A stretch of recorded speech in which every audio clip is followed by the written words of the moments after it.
Hey everyone, we're so glad you guys are here. We're gonna give it a couple more minutes, but we're really excited to have this talk with you. Can you guys hear us okay? Feel free to comment if you can't. Kaitie, will you say something to see if your mic is working? Excited to be here with you all today to have a microbe party. Micro party, fermentation party.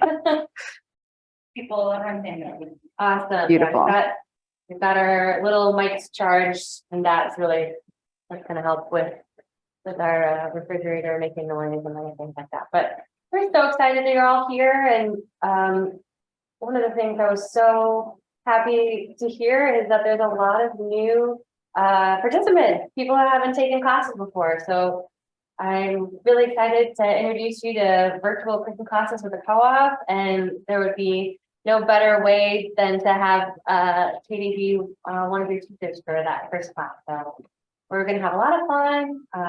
There's going to be plenty of time for questions, and we want to make it as interactive as possible. So I'm just going to wait a couple more minutes before we had about 40 households sign up for the class. So that's fantastic. So let me just see how we're doing for this. And as we're maybe waiting for folks to trickle in, if you want to introduce yourself in the chat and maybe say what ferment you're looking forward to learning about the most. So just drop your name and which one you're particularly excited about. And we have my awesome coworker Liz behind the scenes. I get glimpses of her when I'm doing close-ups with my phone. She's going to be monitoring the chat.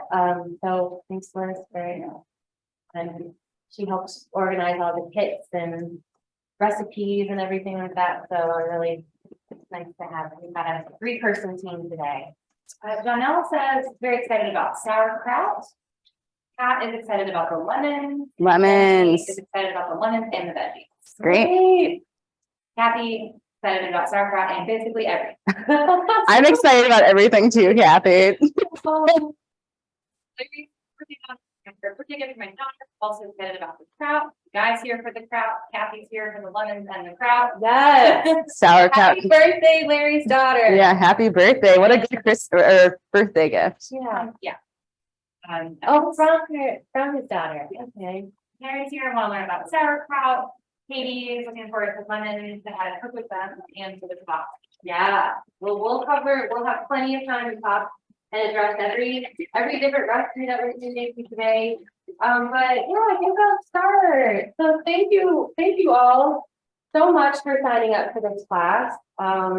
For those of you have already heard this, that I was really excited to meet a lot of you yesterday, and a lot of you this is the first class that you've taken at Common Ground. So welcome to Common Ground, and also welcome to our cooking classes. We've been doing cooking classes for many years. I think since 2012, and so typically they were in person, and since COVID, we kind of had to adjust to a virtual meal kit option, and it's been so popular that we decided to just keep it because it allows you to really make a full dish at home, but still have that connection to the other participants and learn from different teachers.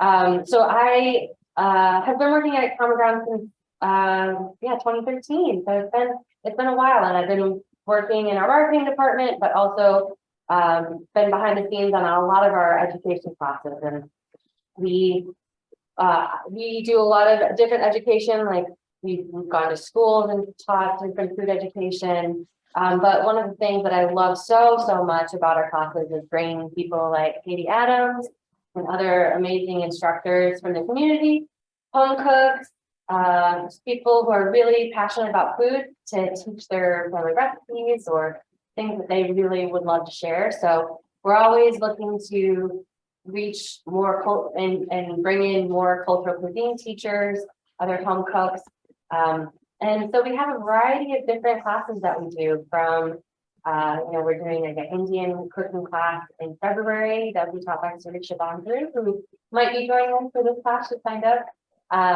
And so we've got a lot of knowledgeable teachers. And so we're always looking to connect people with amazing recipes, but also trying to introduce them to local foods.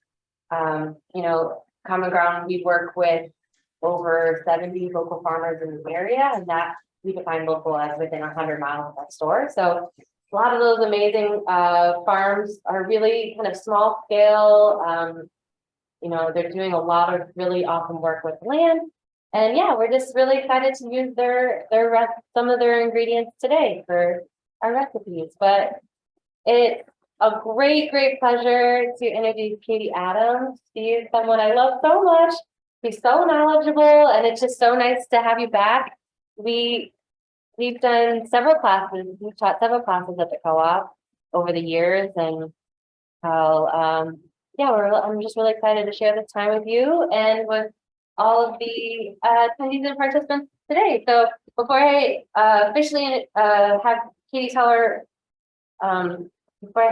introduce herself, I just wanted to say, because we have so many people, if you don't mind entering any questions, comments into the chat, and then maybe at the end we'll have a lot more time to unmute and have more Q&A.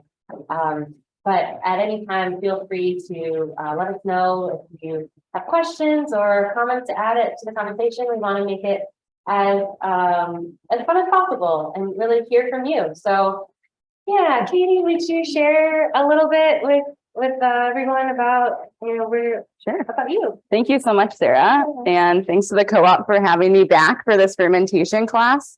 I'm a farmer and food educator here in the Champaign-Urbana area. I'm originally from Southern Illinois, so I grew up down there among the rolling hills, the Shawnee National Forest, and it's full of amazing farms and orchards. So Southern Illinois is really lucky in that rolling topography. We have these little pockets for vegetable production. We have these amazing ridges and hills for peaches and apples and grapes, for wine grapes. So fermentation is something that's pretty seeped into that area.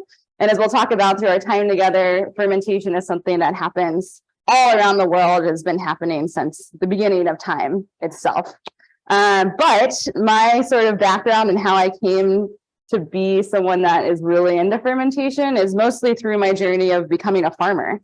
And so while I grew up and I loved things like pickles and sauerkraut and all types of fermented things, it wasn't until I became a farmer that I really started digging into making those things myself, because we had a lot of leftover produce. Right. So when I was vegetable farming, we'd have these things called seconds, which are like these beautiful blue moon carrots here, like perfect, right? So they're like perfectly shaped. It's like a Bugs Bunny type carrot. People would pay, like they see this at the grocery store. They're like, wow, this is amazing. This is the perfect carrot. I'm going to take this home. But the ones that are kind of funky and shaped kind of lewdly, or they have like bends to them, or they have pits where maybe like a little critter has gotten in there and eaten, most people don't want to buy those. And so as a farmer, we took those home because that's really what we ate, or the seconds or the cast-offs of what people weren't going to eat. So when you find yourself with like a fridge full of carrots and beets and all these ugly looking vegetables, they only last in the fridge for so long, and then you have to do something with them. And so I started learning how to ferment from other farmers that I was working with that had been taking these vegetables and making krauts and pickled vegetables and kimchi and all these really amazing things from the cast-offs. And so over the years, I've learned a lot through trial and error, and I've learned a lot from other farmers and fermenters, and I've learned a lot from experts like Sandor Katz, who wrote this amazing book, well, a couple of amazing books, but Wild Fermentation and The Art of Fermentation are two of his really amazing books. And I feel like the thing that Sandor Katz talks a lot about is you don't have to be an expert to do any of this. You just have to be an enthusiastic learner. So I'm here today as a very enthusiastic learner, along with Sarah, who has an amazing breadth of experience in cooking and preserving, to share what we've learned over the years and to share some really easy, foolproof ways to make these ferments. So today we're going to go through not only the recipes that are included in this class, but also the fermentation basics. So what's happening in the fermentation process? How do you know when things are going right? And how do you know when things have maybe gone off the rails a little bit? And how to fix that, or to decide that this ferment now has become compost. Right. And then we'll move through the process step by step of how to make sauerkraut, preserved lemons, fermented vegetables, and kvass. But Sarah, do you want to walk us through what's in the kit? Absolutely. So everyone has the exact same kit. So we were super lucky to be able to get Blue Moon Farm carrots. They closed down a little this last year, but we were like desperate for their carrots. So they grew carrots especially for us this year. So we're using their Blue Moon Farm carrots. We also have Prairie Earth beets. We've got a bunch of lemons that we'll use for the preserved lemon side. We also might have to juice a few. We'll get to that when we're making that. We've got amazing green cabbage. We've got a little apple and jalapeno, some fresh thyme, some garlic, and then some spices, some peppercorns and chili flakes. And we've got a bunch of salt. The salt. Yeah, do you want to talk about salt? Yeah, so salt is going to be our main agent of the work of fermentation here. So this is a huge amount of salt. We'll use some of this, but then this is an invitation to keep using it for future fermentation adventures. And I'll talk about salt a little bit longer. But before we dive into that, let's talk about the tools that you'll need.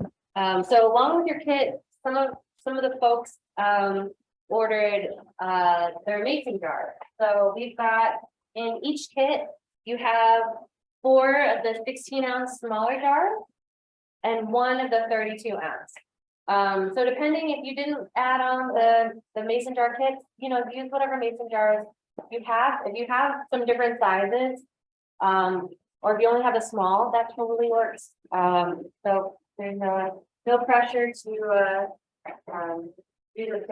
and if you don't have mason jars, you can use old peanut butter jars. You can use an old mayo jar. You could even use these plastic tubs that you sometimes buy things in. Whatever vessel you have, you can use it to do this. So you don't need anything special jars or anything like that. And then you'll need a decent sized cutting board for the cabbage. We've got a nice chef's knife he'll be using. We've got some paring knives. You might need a paring knife or a chef's knife for the lemons. Some of the denser vegetables, you probably want a nice knife that you're comfortable with. And then Katie's got out some tablespoons. We've got a bunch of extra cutting boards just in case, but if you want to use the same one and you rinse it when we transition, that totally works too. We also have a grater, and the other thing that I was going to say is we're probably going to need a lemon squeezer of some sort, or you can just use it with your hands. And then you've got a fancy tool over here that not many people will have, but if you have the back of a wooden spoon, that will help for packing it into the mason. But you can also use your hands. Yeah. So our hands are usually our biggest and greatest tools. So I think that's all the ingredients that were in the kit. Do we want to talk about what we're going to be making today? Yeah, so let's go through it. So our ferments today are going to kind of go through a spectrum. So we're going to start with sauerkraut. That's going to be the first one that we start with. Is one of the easiest things to ferment. It's one of the most foolproof things to ferment. And that is basically just vegetables and salt. Those are the only 2 ingredients. It can be as simple as those 2 ingredients, and you can get as creative and add whatever you want. But we're going salt heavy with the vegetables. And then the next ferment is going to be preserved lemon.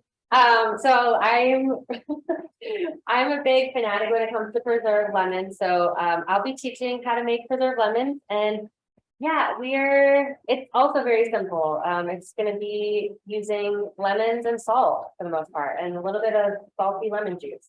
But it's a really unique garnish or ingredient for a spectrum of different recipes, and a lot of people are sometimes unfamiliar with it, or they think that it could only be included in rice, but I put it into salad dressings or garnish on salads. I put it in meats or marinades. I've even just like chopped it up and put it on an egg or on rice. So you'll be able to have kind of a nice spectrum of different ferments by the end of this class. And, I think they'll all finish in different timelines. So you'll kind of be introduced to one at a time. So. Yep. And then pickles. Yep. So then we go from just salt and veggies, and then we're going to make a brine. So then we're going to use salt and water as our medium for fermentation. And then we're going to end with beet kvass, which is kind of on the spectrum of more water, some vegetables, and less salt. So we go from a lot of salt to a little bit of salt. And so we'll talk about the difference in that fermentation through that spectrum. And then after beet kvass, we'll have an open Q&A to talk about these recipes or all things fermentation. So before we really get into sauerkraut, I want to spend a little time kind of grounding us in what fermentation is, so that we understand the process and feel really confident that we know what we're doing, that we know what's happening in our jars, and we can make good decisions and just be really confident in the tasty things that we make. So at its very core, it's very basic, fermentation is just the act of transformation via microbes or microorganisms. So it's all these tiny microscopic things that we can't see that are transforming one thing into another thing. So with sauerkraut, we're taking cabbage and we're using the microbes to transform that into sauerkraut. That can also be, microbes doing something that's not so tasty. So turning something like a banana into a mushy mess in the compost pile. That's also an act of fermentation and also an act of transformation via microbes. But when that process, it's mostly the natural world having its hand in that fermentation process. But when we're making fermented foods, it's humans that are creating the environment to have something tasty at the end. So when I say microbes, that's a whole world of things around us. Our skin is covered in yeast and bacteria and fungus, and our bodies and our guts are full of these really amazing microorganisms. There's a huge community of billions and billions of things inside of us. It's freaky to think about. It's kind of freaky to think about, but to me, it's really comforting. Yeah. Like, even if I'm alone, I'm never alone, because I have billions of friends within me helping you out. that are helping me like feel good, helping me digest my food, helping me at bodily functions that make me feel lighter and better, and better in my brain too, because microbes and gut health are linked to all types of things, from mental health to the ways that we're able to take in nutrients and heal our bodies and our immune systems. And so they're everywhere. They're on this cutting board. They're on this cabbage. They're in my hair. They're on every surface of things. And so most of the way we try to live our lives in balance with these billions of friends. So oftentimes we do things to tip our scales towards health. So that means that we're doing things like washing our hands. And so when we wash our hands with regular soap, we, for the most part, are killing some of the microorganisms that lead to not great situations. So like things that you can invite bacterial infections and things like that. When we use antimicrobial soap, it's killing everything.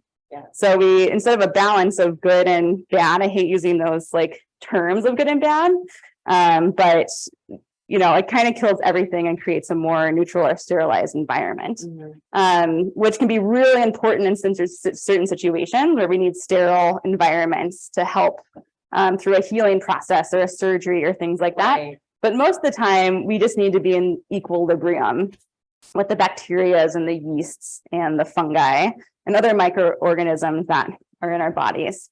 So fermentation, like I said, takes a lot of different routes, but we're going to focus on fermentation for food or fermentation of food products. Right.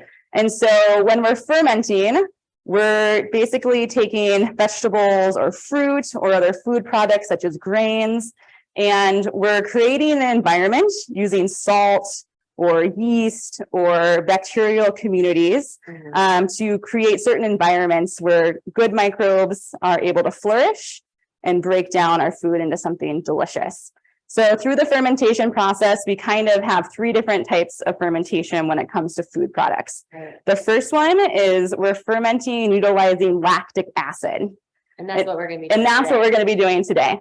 So we're basically doing what's called lacto-fermentation. So we're creating an environment where the microbes in our food can flourish to create lactic acid. And so we're taking starches and sugars, and the microbes are converting that into lactic acid, which allows us to better digest food. It allows for certain nutrients to become bioavailable in the food itself.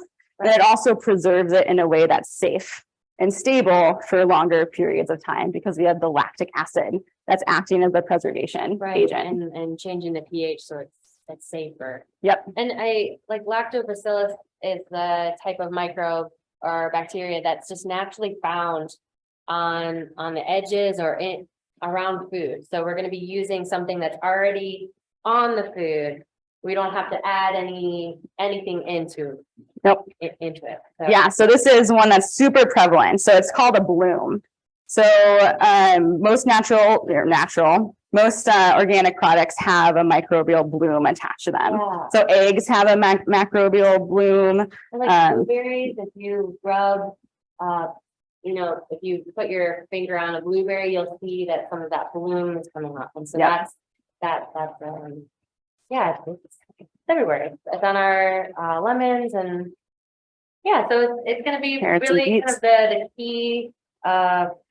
key part for helping us when we're fermenting. And then the salt will help as like a kind of stabilizing how fast or how slow it will help ferment. Yep. And that keeps things in balance Right. because we're just trying to bring the microbial communities in balance to create this delicious food. And then the second type that we kind of encounter in our daily lives is, I always pronounce this word wrong, is acetic. It's basically the type of acid that's in vegetables. So we have acetic acid, and vinegars. So this is something where starches and sugars are being converted into the acetic acid. Like our apple cider vinegar. Yeah, so this is where we take something like apple cider. This is white vinegar, so this might be distilled from potatoes or other starches, or this is distilled from apples, so apple cider. And you're creating an environment where you're encouraging that acetic acid to develop. And then the third one that we are constantly at least I'm constantly coming in contact with, not constantly, but is the alcohol. Responsibly. Responsibly at the end of the day after a hard day of fermentation, enjoying the fruits of Fermentation. of alcoholic fermentation. So this is a fermentation where yeast is being used as the culture to take starches and sugars and convert them into alcohol.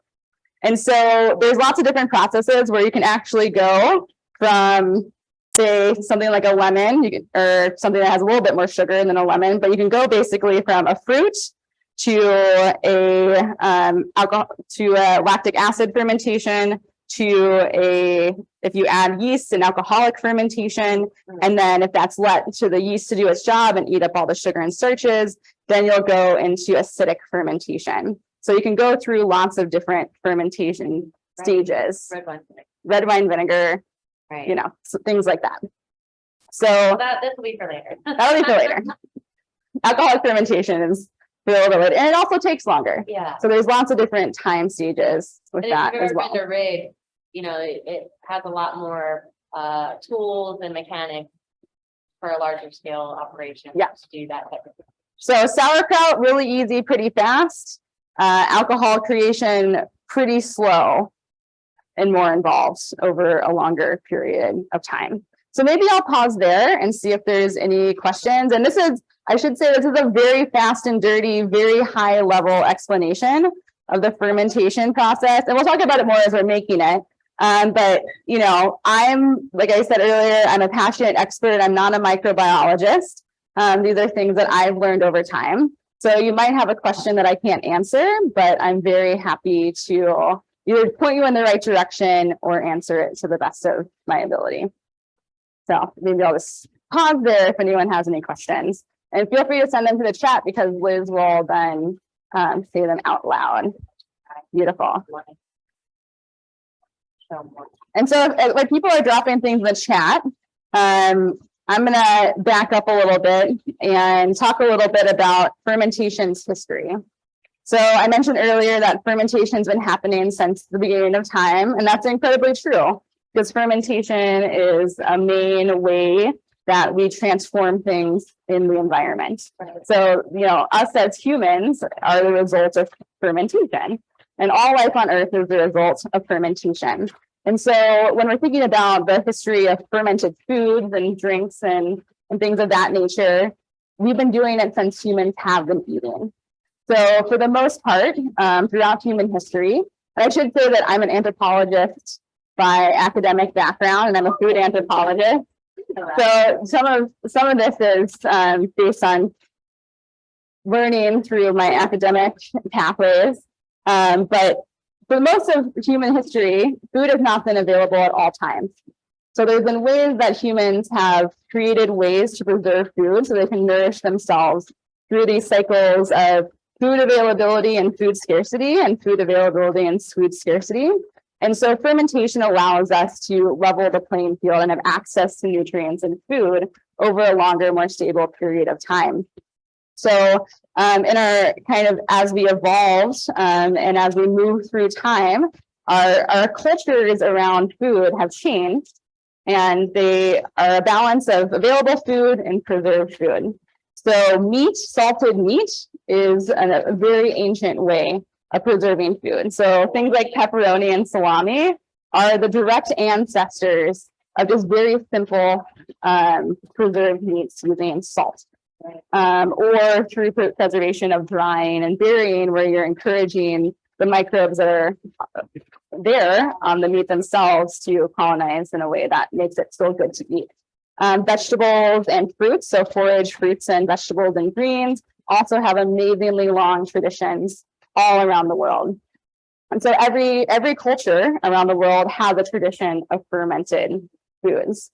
So if you look back through your own family histories and family lineages, you'll find the particular fermented foods of your families. So much of that tradition has been lost over time because fermentation kind of has fallen out of favor in a lot of ways, in a lot of places, as we've gone into a culture that sometimes values sterile environments and doesn't value the balance of microbes and germs.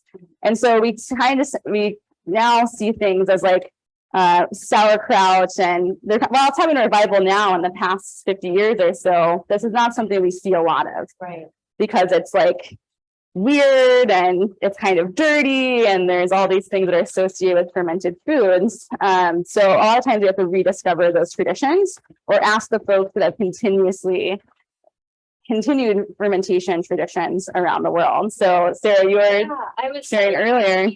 for that, you know, when working with different home cooks who have taught classes, we have a lot of different people that teach their cultural cuisines. And Wan Sung is originally from Sichuan, China, and she was basically saying, she was kind of describing why in her culture and Sichuan cuisine, why they use so many spices. And she was basically saying that in the valley where she was living, it's so hot and humid that their food goes bad a lot quicker just because of the high temperatures. Like, everything is just more volatile and more easily able to break down. And so one of the things that they do is they ferment a lot of their food with spices as a way to kind of help preserve.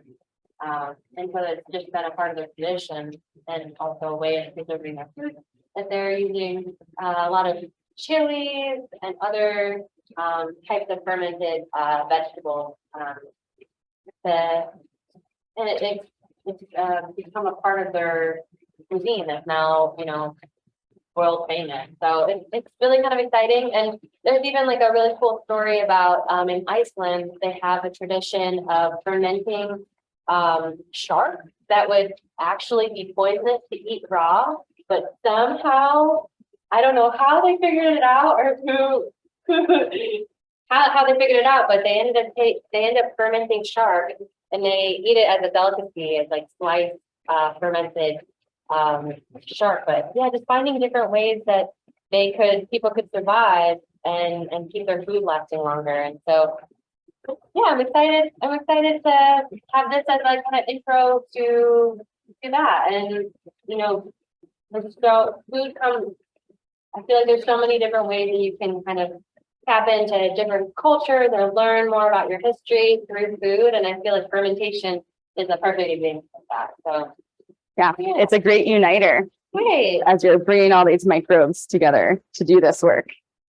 So let's talk about safety for a little bit, because when we're thinking about things like fermentation, that's kind of a form of controlled decay. There's a lot of kind of fears that come up around what that looks like, how you're controlling it, how you can make sure you're keeping yourself safe, how to know when things haven't gone the right way and when to discard a ferment that, like I said earlier, might have gone off the rails. And I'll start by saying that as far as we know, no one has ever died from eating a fermented product. So that's very different from something like canning. While incredibly safe, there is a risk of botulism, Right. because you're trying to create an anaerobic environment or an environment without oxygen in it, and you're sealing things into a jar. And so the way canning works is you heat stuff up to release the oxygen, and then it creates a seal. There's an anaerobic environment in there. Sometimes if that jar, all the oxygen isn't released and the jar is sealed, then you have a very particular type of bacteria that causes botulism.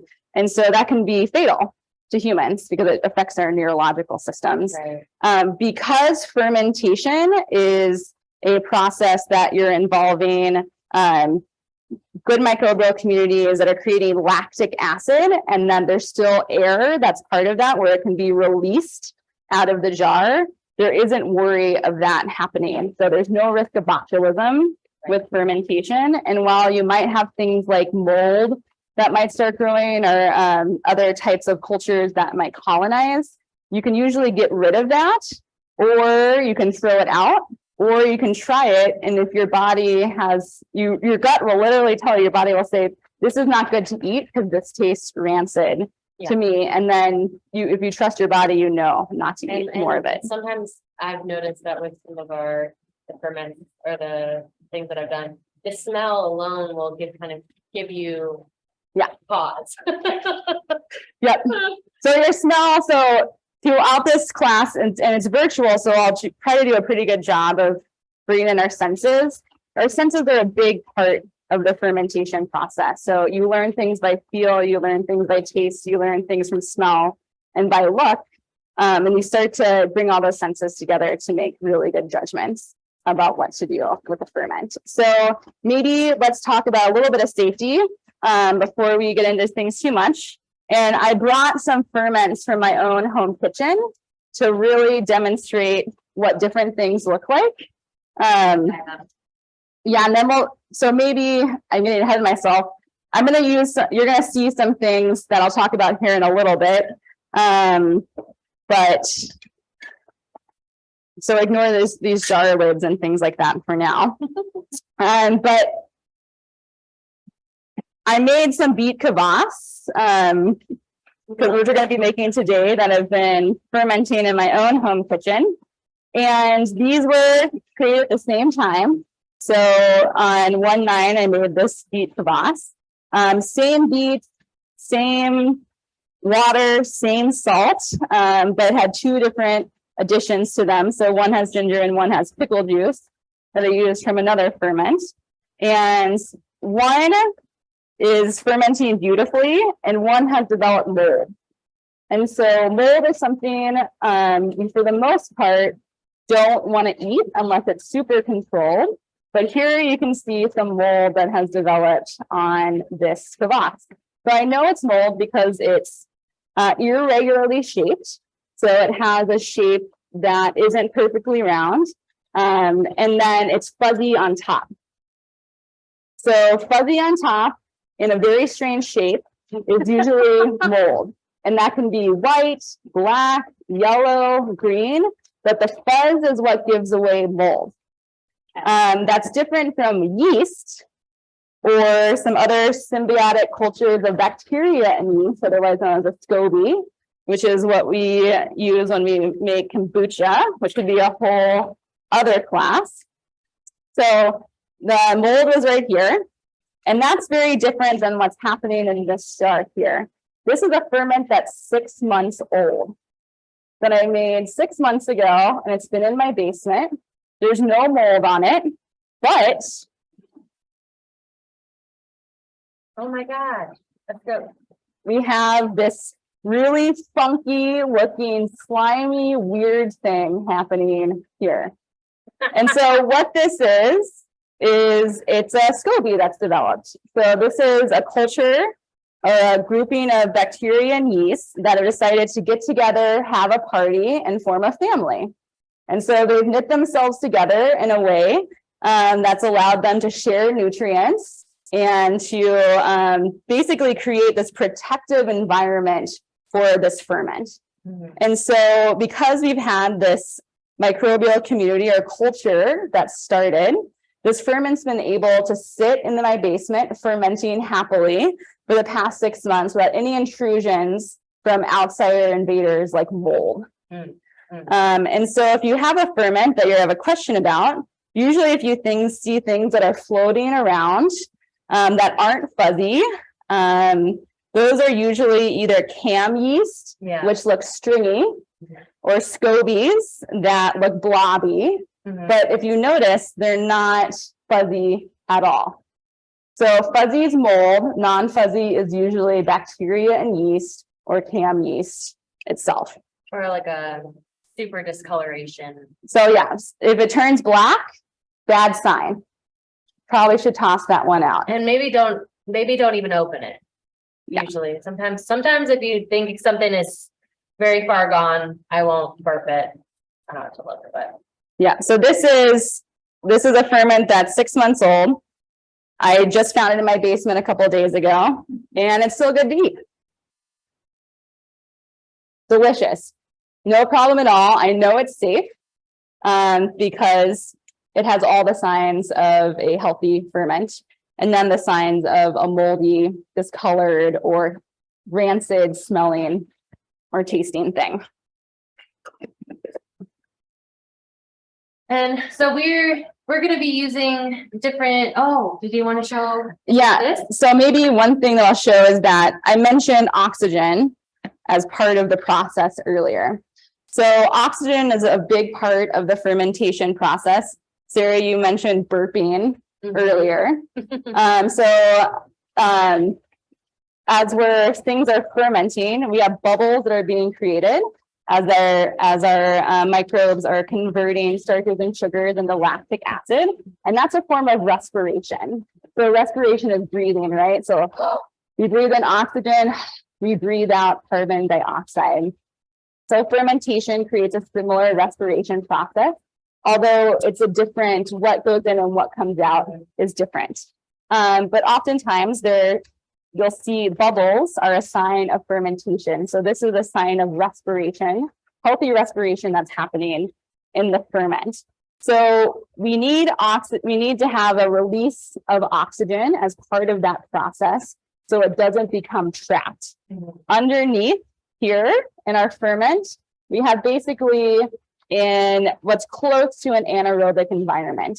The salt, the water, and the vegetables, the brine, basically, have created an environment with the lactic acid that's being created, an environment similar to anaerobic spaces. So that means that you're pretty safe and we're not going to have an invasion of things like mold or things that can cause havoc on your ferment.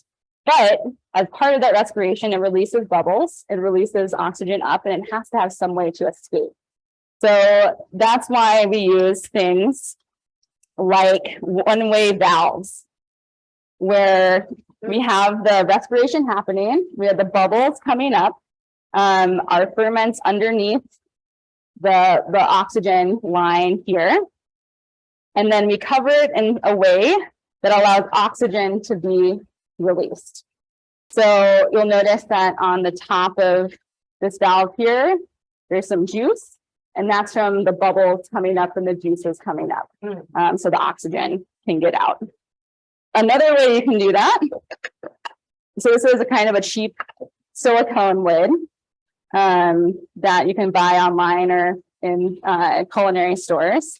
And it's like, I don't know, $2 a lid. And then you have these nice kind of airlock lids, which are another option for that. And you have a seal, like a kind of a gasket seal here and a seal here. And so that goes on top of the jar, and then oxygen is released through this valve here. Yeah, so if you wanted to, if you're getting on the fermentation cake, you can definitely just use the mason jars that we use and burp them, or you can kind of invest in some of these silicone or airtight containers. That I haven't seen that one. That's Yeah, cool. Those are nice. And then you don't even have to have those fancy things. You can just use a paper towel and some rubber bands, and that's the low cost, easy way. Sorry, I kind of, was meant to be its own section, but we just kind of were here and talking about it. So I went over a little bit of the tools. That's great. And then I have this big crock here. If you ever wanted to make a big batch with a couple friends, this uses air, you would put your sauerkraut or anything like that you would want in here. And then you could use these types of weights to kind of push that ferment down. And then the cool part I really like about this is that you pour in water here, and that acts as a seal. And so that kind of, I've noticed I've had some really nice sauerkrauts from this crock. So you can do all scales. And the water locks are nice because it lets the bubbles and the oxygen and CO2 out. And then this is an airlock or a water lock that's used often in brewing. So my husband, John, who's the farm manager at Solagaria, we also run a apple orchard, and when we make hard cider, this is what we put on top of carboys. So that's Cool. another type of lock. But getting ahead, one other piece of equipment that I'll mention while we're going over equipment are weights. So Sarah showed the weights that were in this crock here that weighs down vegetables in your salty acid environment. For things like jars, I like these glass fermentation weights because they just go in your jar, you push down, and then you can for sure make sure that your vegetables are in your salty brine. But you can also use other things to do that too, which we'll talk about in a second. Awesome. Maybe we'll pause here for questions. So I feel like I went a little off the rails there. Should we start on the kraut? Yeah. Okay, so I think the first recipe that we're gonna make is gonna be sauerkraut. So we could give you ingredients to potentially make different flavored sauerkraut. So I think what you'll probably need, what you'll need for this is gonna be your 32-ounce mason jar, your head of cabbage. We're gonna be making a little bit more sauerkraut just to show you different flavors, but everybody has one head of green cabbage. You'll need your salt, and a cutting board and knife right now, and then a big bowl. Yep, so we'll make the basic kraut first. So this is your base sauerkraut. That's just gonna be cabbage, salt, and that's it. And then we'll go through the variations on top of that. So if you don't have weights, that's a great question. I'll answer that when we get to packing the sauerkraut. So we'll go over that when we get there. Great question, Erin. So we have our head of cabbage here, nice and round. We're just gonna use a knife to shred this cabbage. So what I like to do when I cut any vegetable is find the flattest part of the vegetable itself. This means you have a base to start when you're cutting. That base and that flat part is going to be really important for keeping yourself safe when you're using a super sharp knife. If, like this cabbage has a really nice base because it had a really thick stem. So the way cabbages grow right there on the ground, they have big leaves that come up and the head is formed over time. Sometimes they're flat, sometimes they're not. If you don't have a flat head of cabbage, turn it on its side and create a flat surface for cutting. See how stable this is? That's not going to be rolling around. So just a nice thin cut allows you to have a nice good surface. One thing I did that I didn't vocalize is I peeled off a couple of the outer leaves of the cabbage. And so the reason I did this is twofold. One, the outer leaves of the cabbage are sometimes hard to cut for something like sauerkraut. You really want the dense part of the cabbage itself, because the dense part is going to have the most cell structure to it, and it's going to release the most water. And water is going to be important when we come to cutting. And then we're also going to use a leaf to help seal our ferment and keep it under the brine. We'll put that on the top. Yep. After we packed all the sauerkraut in the jar, we'll put that leaf just right on the top to kind of be the barrier. Yep. And you'll notice that I'm not wearing gloves and I'm handling the vegetables a lot. This is kind of, for me at least, a very important part of fermenting. Fermenting is a pretty personal thing for me, and it's been a healing thing for me. And so the tactile sort of experience of holding things and doing a lot of this stuff with my hands is one way that I like to do fermentation. But feel free to use gloves if that feels safer to you. And I'm also transferring a lot of my own bloom onto this cabbage. So I encourage folks to go gloveless and really use your hands in this work. So we have our flat surface. We have our nice chef's knife here. I'm going to cut my cabbage in half first. So if your cabbage has been in storage for a while, it might be a little softer, and then it'll be really easy for you to just cut all the way through the cabbage itself. If your cabbage is not soft, sometimes it's better to make a couple cuts, and that'll keep your hands safer. So you make like a pilot cut, and then you go in a little deeper, and then you'll go all the way down. So now, awesome. This is what we have. So this like beautiful map of cabbage, basically. One thing I really love about cabbage, I'm going to do a little editorial for a second, is a cabbage is a map of its growth, because cabbage put on leaves slowly over time. So all of these sort of swirls indicates a part of growth of this plant.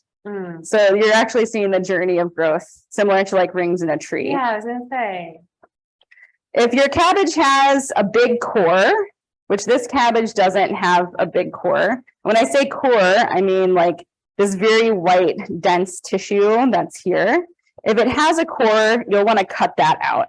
And the way that I do that is by kind of making a triangular cut, and then you can see this hard core.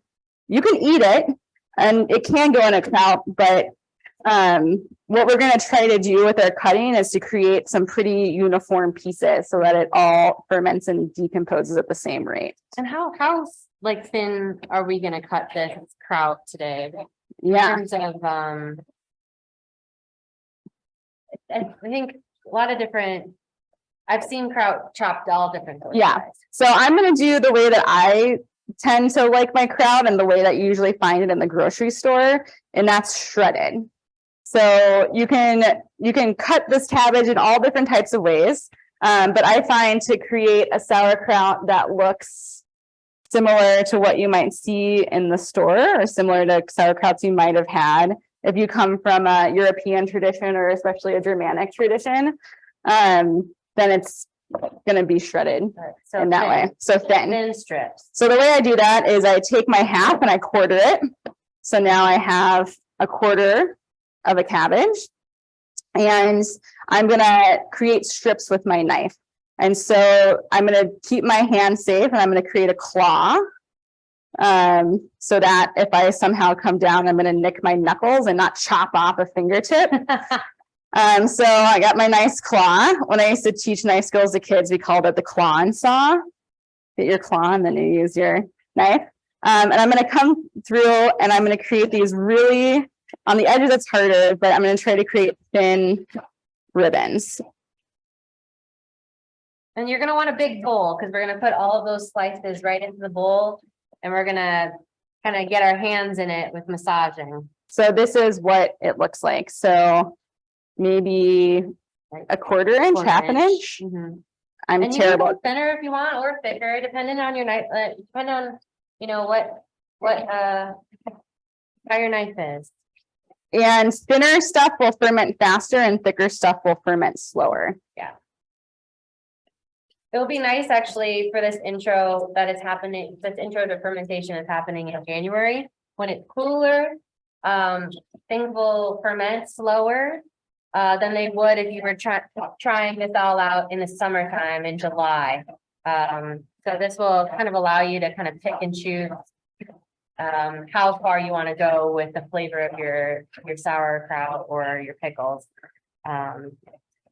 Yeah, that's a really great point. For this class, when I made us beet, kvass, and sauerkraut earlier in the week, I put them on a shelf that was above a heating vent so that it would ferment faster. So it'd be ready for this class. And then one thing also when you're thinking about temperature and fermentation speed is also light. So we want to keep your ferments in an area out of direct sunlight.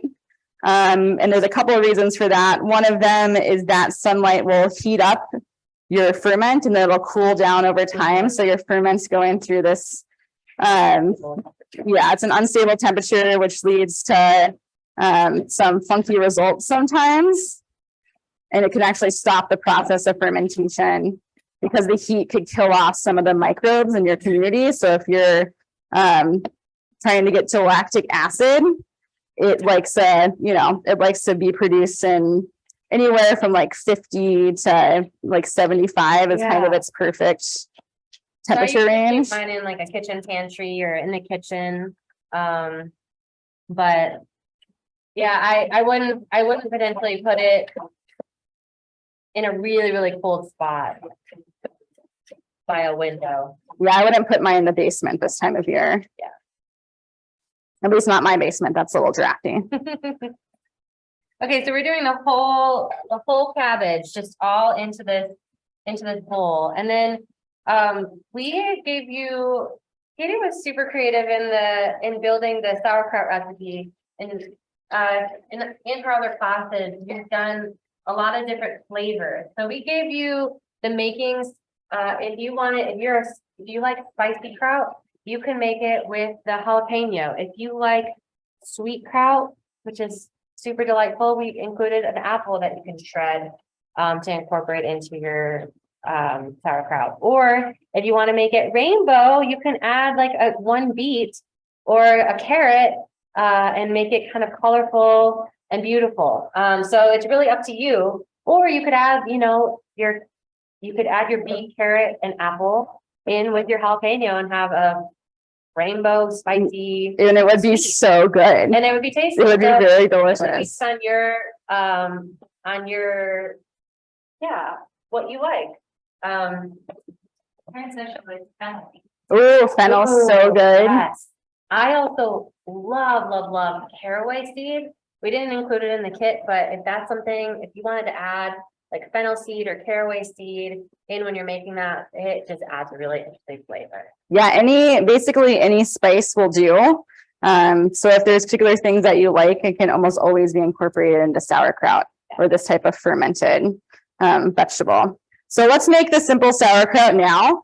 Through the process of me shredding this kraut, you might notice that there's a little bit of water on it already. Some of that might be from when you rinsed your cabbage, if you rinsed it. And one thing I should mention is don't use vegetable wash when making fermented foods. Even vinegar, we want to keep the bloom on the vegetable itself. So just water, and you want to rinse off any dirt or anything like that. But for the most part, we want to keep the bloom intact. So you might notice that there's water coming out. This is the act of the cells of the cabbage breaking down and releasing the water that's contained in cells. Most of our body is water. The cells that make up our body are also full of water. And our goal with sauerkraut is to go from a head of cabbage and something that looks like this into something that looks like this. So it's surrounded and packed basically in water and salt. And so And also salt. We gave you sea salt, so not iodized salt. Because that's not really the best for fermentation. So sea salt is what we've given you. If for some reason you use all of it, and you have more sea salt that you want to use for other ferments, just make sure it's not iodized. Yep. So iodized salts will inhibit the fermentation process because iodine, while it's a naturally occurring element and iodine's important to our health, it gets in the way of lactic acid creation. And anti-caking agents can sometimes do that too, like sodium bicarbonate. For the most part, things like sodium bicarbonate or anti-caking agents are fine. You might have to use a little bit of extra salt, but iodized salt is a no-go. I mostly use like Himalayan sea salt or things like that, but it really doesn't matter that much. And then, they're just gonna start scrunching and adding some salt. So next we're going to add salt. So there isn't really a recipe for how much salt to add because the sizes of cabbages vary so often, and the cutting size with cup sizes, it's really hard to give you a recipe. But the basic recipe is for 1 head of cabbage, I'm going to use a pretty healthy amount of salt on there, and I'm going to do things by taste. And the taste that we're going for brines and for sauerkraut is you want it to be salty like the sea. So if you've been to the ocean or you've had to gargle sea salt when you're sick, it's that type of salinity. So we sprinkle the salt, and now like a tablespoon, probably like a tablespoon. So what I'm going to do now is I'm going to start scrunching that salt in there. And so the action is grabbing and turning. And so if you've kneaded bread, this might be a really intuitive action for you. and you can be rough because you kind of want to break up and kind of activate the cabbage. You'll notice that the rougher you are, sometimes the more liquid you want, and that liquid is going to be really nice for when we want to fill and pack the jar, because we want to make sure that there's enough liquid so that it lasts a little bit longer.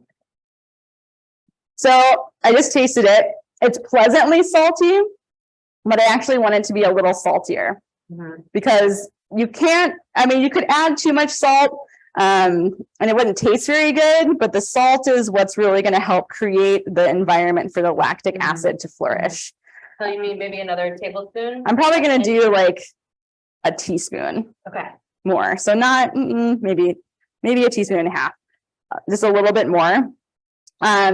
And you'll notice that our cabbage is already reduced in size just from adding the salt and doing some of the kneading process. So we're gonna keep going. This is kind of a workout, to be honest. Like it works your forearms, it works your shoulders. So if this is something that's tiring to you, you can let time do this work. Where you can salt it and stir it and then walk away for 20 minutes and then come back and stir it with your hands and then walk away for 20 minutes and come back. Because the salt and the abrasion is what's releasing the water from that. This is one of my favorite things to do. Like how often in our lives do we like get our hands dirty? It's not even dirty. It's not dirty. Like this is not a tactile experience you have. I feel like it's like an activity we would have expected as like a kid. It's like bringing out the sensory table. Yeah, exactly. Adults need sensory table activities too. Okay. Okay. It will be a nice treat. So this is where This is something to do if you're frustrated too, because you can really release a lot of tension. So we're reduced in size again. We can see it glistening a little bit. And I'm going to check to see how much water we pulled out. So I'm squeezing it. And there's a few drops, but we want a little bit more water than that. I don't know if you can pick up the sound on the mic, but it's fizzing. As the water is being released, it's starting to fizz. Ah, it's one of my favorite sounds.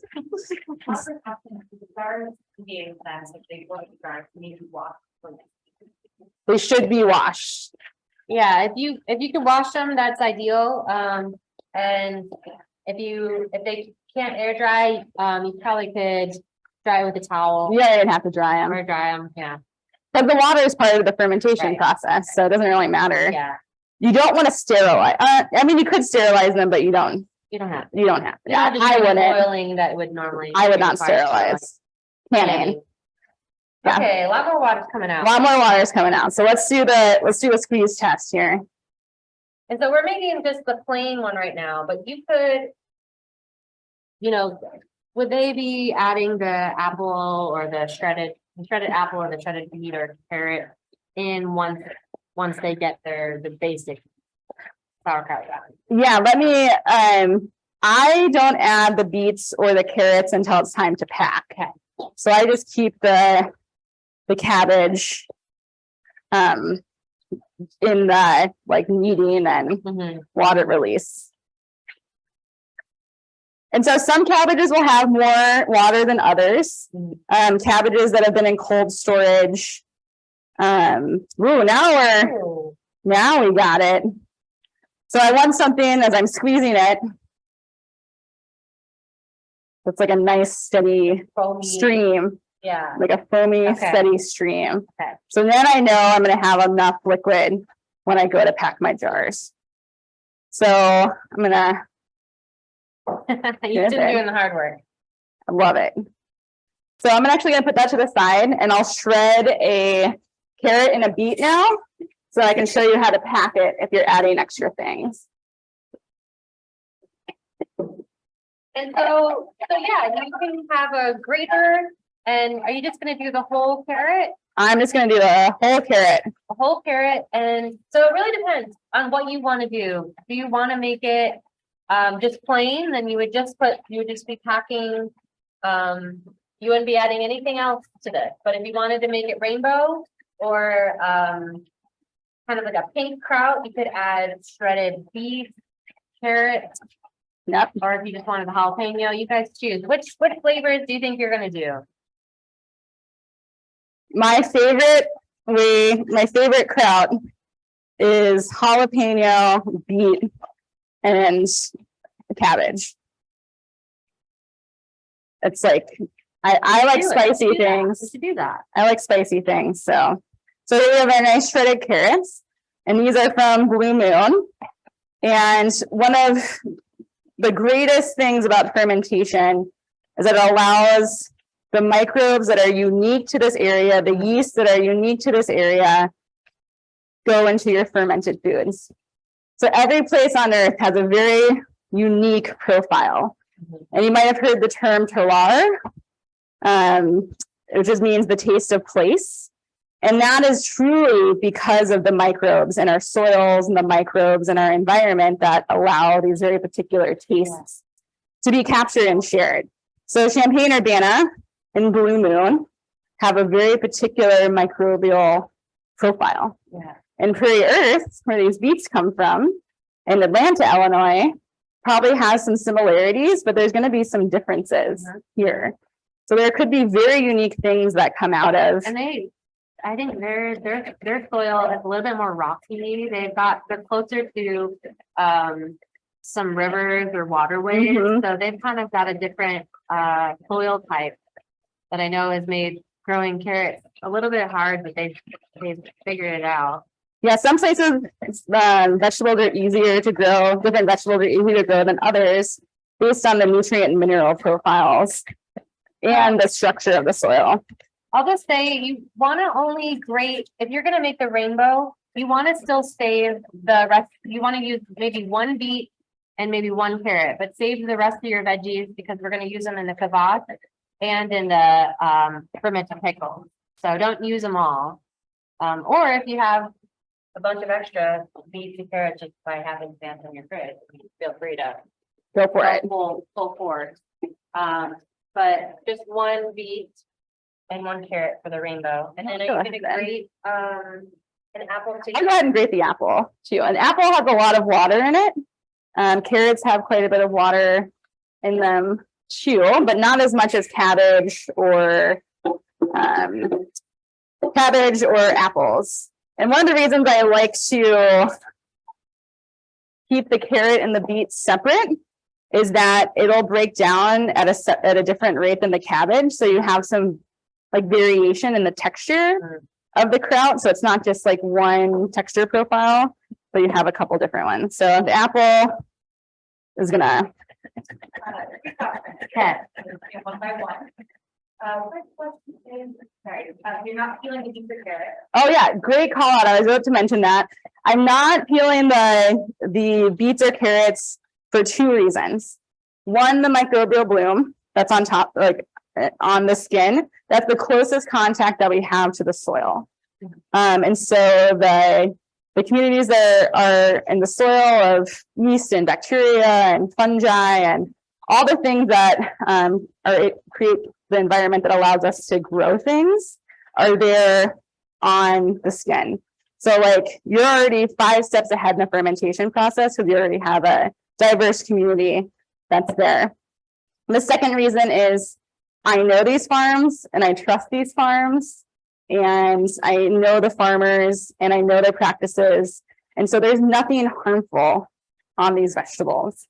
So because they're grown organically, because they're utilizing farming practices that encourage soil health and encourage pollinators and wildlife on their farms, like I know that those environments are safe environments. And so this is the big difference in fermenting and utilizing produce from here and produce you can buy here at the co-op than produce you could get from an unknown farm, is that we have the trust of the farmers and their practices as part of that. Katie's asking, Oh, so I would say for one, I would do, it really depends on how much of that rye flavor you want. Usually I would say like a teaspoon. If you really, really love it and you want it to be in every bite, you could do a tablespoon. That for the caraway. Or if someone had mentioned fennel seed, I would say the same. And with fennel, you can use the fennel bulb in the fronds too, if it's in season. Other question? One more, and then here is asking how much jalapeno you can use per space. Oh, great. Yeah, so I guess, so for those using a jalapeno, the pith, the inside white part of the jalapeno, that carries the most spice and obviously the seeds too. So I would say, depends on how spicy you want it. Every jalapeno or every pepper sometimes has a different spice level. Yeah, so I would maybe try a little bit. This one's pretty spicy. They might be spicy. Sean is offering all of us in advice. Oh, good, Sean. There's pepper, maybe cut out a bit and taste it, so. Yeah, I would say if you wanted it to be with just a hint, maybe like a quarter of a jalapeno, if you wanted it to be. And also the spicy level might change. I haven't done too much spicy fermentation, but it might also change a bit as it's fermented. The more you ferment it, the less spicy it'll get. Yeah. So like this is a hot sauce ferment that I had made over the summer, because this is going to be a blended hot sauce. There's poblanos and jalapenos in here. And like over 6 months, it's really mild. So it'll be, because of the capsaicin that's in the peppers is the thing that make it hot, will start to break down a little bit And over you're time. taking out the pith and the seeds. Yeah, and you don't have to do that. I'm just making it a little more mild. Uh-huh. So the seeds and the pith are fine to stay in your. The other funny thing that happens sometimes when you're fermenting, or if you're adding a certain spice, like sometimes bay leaf or peppercorns or other things like that have been put into or layered into fermentation. And it's funny, it's like when it's ready to eat, you'll notice that, you know, that slice of jalapeno is going to be really potent in that section of the mason jar. So Mhm. it will be really strong in that one corner that you And put the then- bay leaf, and then not on the other side of the container. So I would say I would recommend that if you want it to be incorporated, you know, you can mix the spices well. And you're just doing kind of like a rough slice, Yeah. half sliced. Little half moon things. And I think it would be fun to just put all of these in our batch. Sure. So this is actually a really balanced sort of flavor profile. So we have the sweetness of the apple, we have the heat of the jalapeno, and this has quite a bit of water in it as well. We have the earthiness of the beets, which will also have some sweetness. These are fall beets, which means they've been kissed by frost. So these are going to be a little sweeter. Same thing with the carrots. Yeah. So we have texture in the carrots and the beets that will break down slower than the cabbage. Sweetness of the apple, which will pretty much disintegrate within the ferment. Yeah. Probably be the first to. It'll be the first to get, you know, mushy or just disappear into the brine. But the color. So the of color- beet is gonna make it pink. It's and gonna be red, pink. Really pretty. So if I were you and you're on the fence on adding the beet, I would. Yeah, if you like beets, I would add the beet. Yeah, yeah. Some people don't like them. Ursula said, could you put in onion? You could put in onion, I but it's think gonna that- it can sometimes overpower the ferment. So, and I would say that things that get fermented a really, really, really long time. So there's onion and garlic in here. It becomes really translucent and the texture gets a little weird. Oh, So if you plan on fermenting it longer, it's not my taste preference, but it'll just get really mushy and soft. So if you're blending it, that works great. If you're doing something that's a pretty short ferment, if you don't like something so funky tasting, then onions work great. yeah. Onion could also really be good. And that's the thing is you can test out, you know, down the line, if you want to make a bunch of different flavors, you can kind of pick your favorite profiles. I would experiment like crazy Yeah. because that's how you learn what you like and you don't like, and you never know. And you can absolutely surprise yourself. Okay, Did you salt the beets and carrots or? did not salt the beets and carrots. Yep. Because we have enough salt in here and it's enough salt to create a nice brine, then we don't have to worry about salting any of the additions. And my boyfriend loves making super, super salty sauerkraut.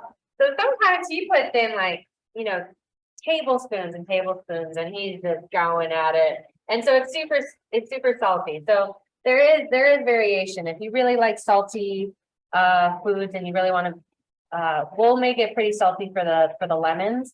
But I think just tasting where your cabbage is at, it's always like. And you can always rinse it later. Right, Like after it comes out of the fermentation and you think it's too salty, just rinse it right. with water and then pack it back and put it in the fridge and it'll be delicious. So if you have two people in your household that like things at different Yeah. salt level, Right. that's the compromise Right. you can make. Okay, so this is a new tool that hasn't been introduced yet. This is a canning funnel. And canning funnels can be useful in getting things in jars that, you know, you have a big handful of stuff and you want to put it in a jar, doesn't really work that well. Canning funnels can help get that in. It's completely optional. They're pretty cheap. I think it's I use it all the time in the kitchen, especially with like pouring soups into jars for storage and things like that. To me, it's a worthwhile investment. You don't have to have it, so let's not use it, but I wanted to. And so, okay, here's our cabbage. It's actually released more water as we were sitting. And we're gonna do 2 handfuls of cabbage into the jar here. So it looks like this. You're like, wow, it's already halfway full. No, it's not. What you want to do now is start getting that brine going and you're gonna start packing it, Oh, like punch it. like punching it down, And you want to see that foamy. that foamy water. Kind of come up. If you're really into the kraut, you might want to invest in a kraut pounder. Kraut pounder. So it has one end for like little mouth jars and one end for big. And so this, So we're using the big jar, right? Yes, the big jar, the 32 ounce. Okay, thank you. Would like a butler work? a muddler would work great. Yeah. Yeah, muddler would work great. So now we took that half jar and, oh, sorry, you have the close up here. Oh, and then there was a question, Karen, you said, an old recipe says 3 tablespoons salt to 5 pounds of cabbage. Yeah, that totally works. I think our cabbage was a little, probably about half that. Yeah. So that makes sense. But if you like it really salty, put in salt. Yeah. Yeah, and you know, it still tastes great. As long as there's salt and it tastes salty, you're fine. Like you Yeah. can do variations on top of that. Fermentation is a science and an art, but it mostly goes to the art side. And not fit in the jar. So the end of a spoon Here you go. This is for you, Is- Sean. is a good way. Yeah, Any sort of handle. It could even be, it doesn't even have to be a wooden spoon. It'd be anything that you could just use to really mash. You want to make it kind of as tight as possible. Yep. That way, not only is it tight, but it can fit a lot more of your cabbage and other ingredients in. So feel free to use the handle of any utensil that works. okay, so now I'm just layering Oh, yeah, pretty. some Yeah, things in here. I would have been like, okay, it's all going in. And Yeah, I like to make layers so that you get these like, so reminds me of like the 90s, like sand colored. exactly. I'm a child of the early 90s, so this is probably just like my experience going through. Oh, look at that deep color. So now, since we have the beets, we're getting some pink throughout here. So you could do layers or you could mix it all. If you already mixed it all and you're Doesn't matter. you're in it. And then if you might have leftovers. So if you have any extra containers, you could always put that, put any overflow into another mason jar. What flavors are you guys making? I'm curious.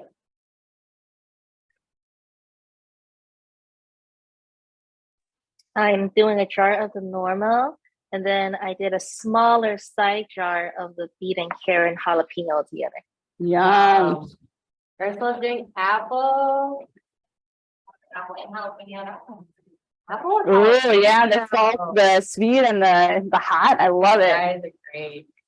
We have such a good crew. Also, I forgot to mention in honor of the fact that all of you guys were so sweet about the rescheduling. Yes, Thank thank you you. again. And yeah, I'm so glad. I was like, we cannot cancel this class because meaning like we had to just reschedule because Kaitie is such a sweetheart and so knowledgeable. We always have so much fun in there. Thanks, Sarah. And I was like, all right, January, everyone's gonna be learning new skills. So thanks everybody for signing up. Thanks for your understanding when we got COVID, and we're happy to be back and Poor little guy. healthier. They moved into a house and got COVID like the same day. So, yeah, he definitely, I'm so glad everybody's healthy. Okay, Here's our ferment. So for our jar, it went right up to the first line of the lid. okay, So our liquid level is there. You'll notice that I had some spillover here of the liquid. We want to have enough room at the top because this is going to ferment, or obviously it's going to ferment, but it's going to bubble up, and you're going to have times where that level of water is going to go up and go down. And so you want to leave some head space in the jar itself. is there a question? Yeah, Karen says after cooking down, the brine is not covering the crap. Okay, so if the brine isn't covering the crop, that means that not enough water was released. If you have some water left in your bowl, you can pour that brine in, or yes, pour that in. You can also just let it sit for a couple, like 10, 15 minutes, 20 minutes, and then come back and push it down more. And then it will release more water over time. And then another thing that you can do is add the brine, more like actual brine. And so we'll get to that recipe here in a second, but then you can just add salt water to it to make sure it's submerged underwater. And the reason that we want it under the brine is because this mimics an anaerobic environment, and is basically an anaerobic environment where there's not oxygen. So the lack of oxygen is what's going to keep this type of ferment preserved and the lactic acid in balance.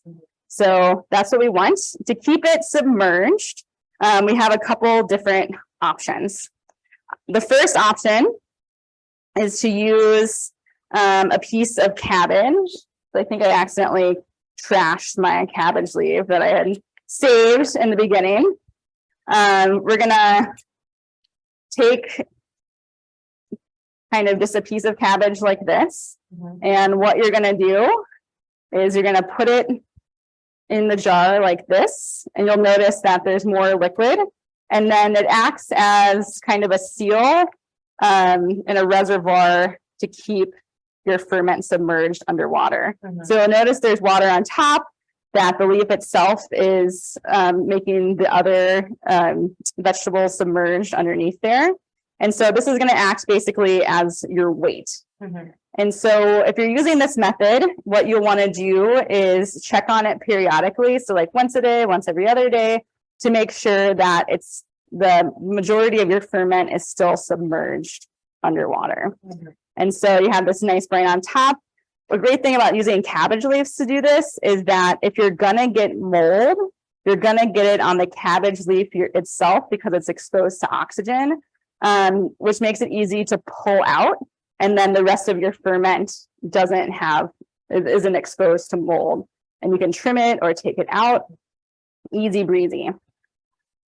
Sure. My cabbage comes out about halfway after Of the jar. the regular crowd, and it's not full of the whole jar. Not full enough, maybe? That's fine. That should be okay. As long as it's submerged under the liquid, you should be fine. Yeah. So if it only came up to say here, do that same method. Make sure that the cabbage is submerged underneath your cabbage leaf, and you should be a-okay. Not a problem at all. Okay. And then if you want to get fancy, you can use, and you have them, you can use a fermentation weight. Oh. So let me try to find.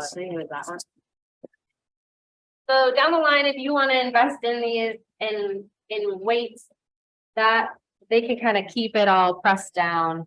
Yeah, so this is what it looks like under a weight. And So- then this is the weight.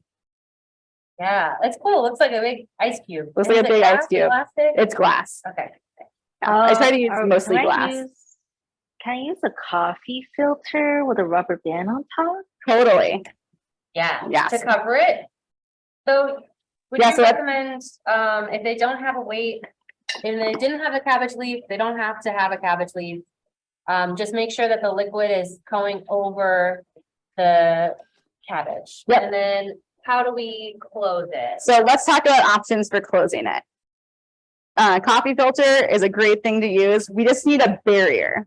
And so coffee filter, paper towel, a piece of old t-shirt, I've used them all. And so what we are basically doing is where our fermentation happening is in the brine. The controlled fermentation that we want is happening under this brine. And we want to keep things out of the jar that can mess with the fermentation and the lactic acid creation process. And so we don't want flies in there. And we mostly don't want flies because flies go places and they lay eggs. And so we don't want flies laying eggs in our ferment. We want some barrier for mold, although this won't keep mold really from getting in there.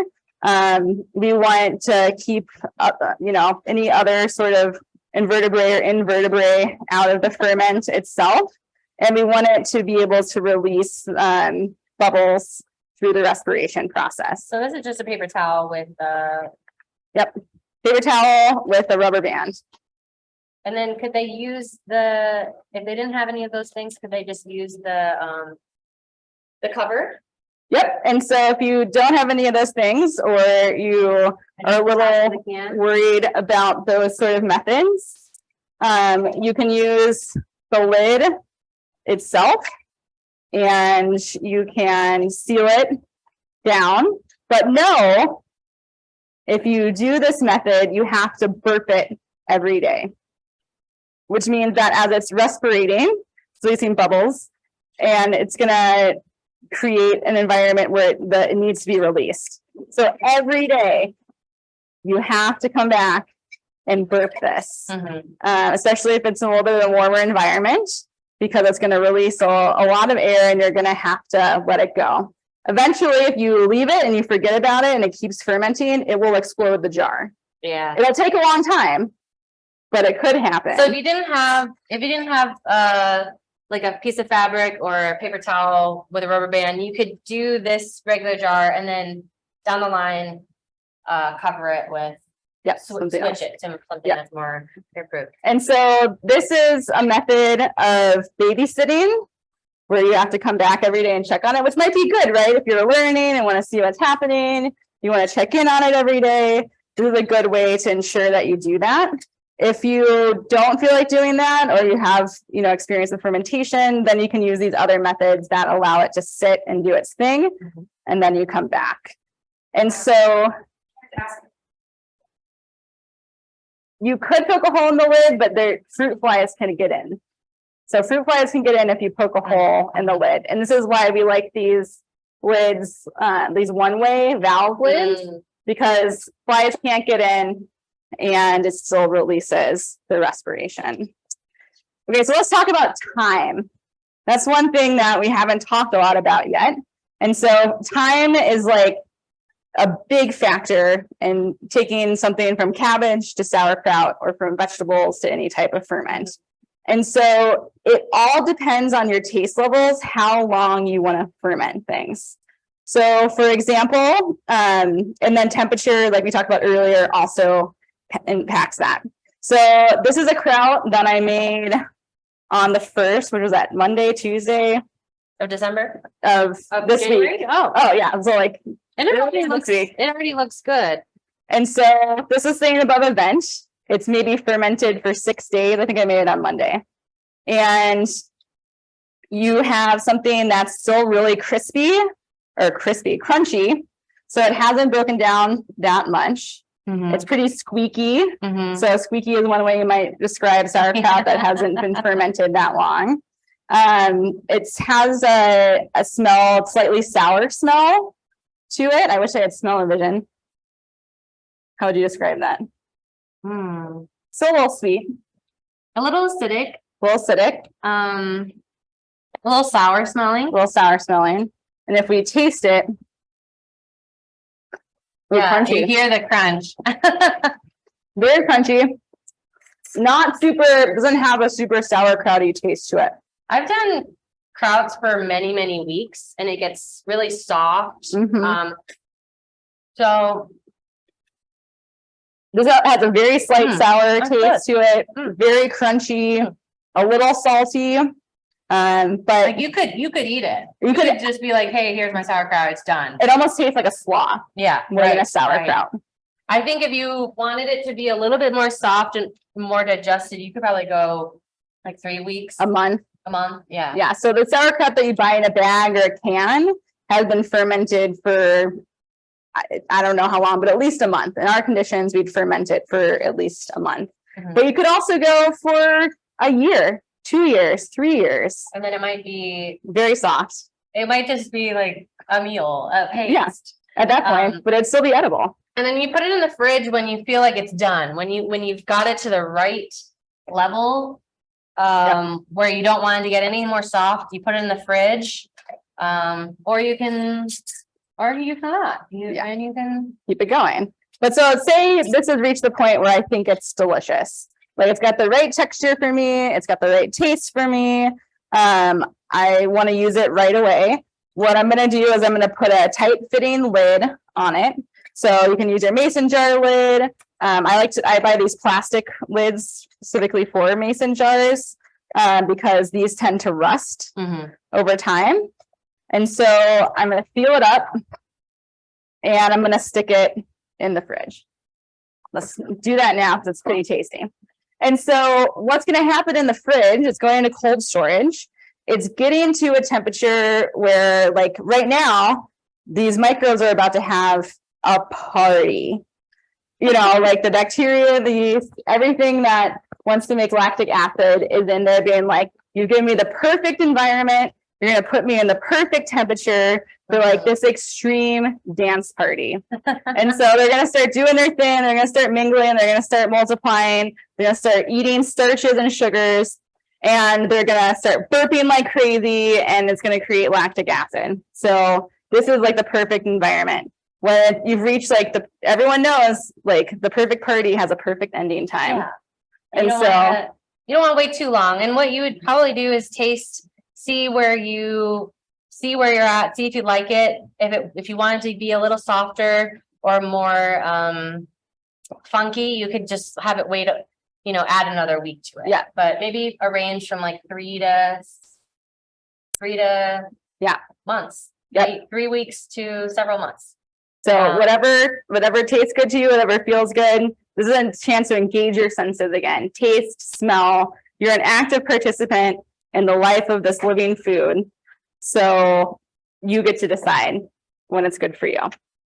I think we could move on. We could get ready for the preserved lemons. So what you're gonna need is a 16-ounce mason jar and your salt and the 7 lemons. So I'll take that phone for me, Sarah, so you can be. Oh, thanks. So if you want, you can just switch to a new cutting board. And this one's really simple. So, and it's one of my favorites. So the coolest part about this is that you can, by the end of the preserved lemons, after about a month or so, month to 6 weeks, you are going to be able to eat the entire part of this lemon. So from the skin to the pulp, which will be a little bit more mushy. But even that rind, all the rind, even the white, is going to be super, super salty and nice and edible. So the thing that I'm going to do is for all of these lemons, they're most likely not going to fit into the 16-ounce jar. We're going to try and see how many squeeze in.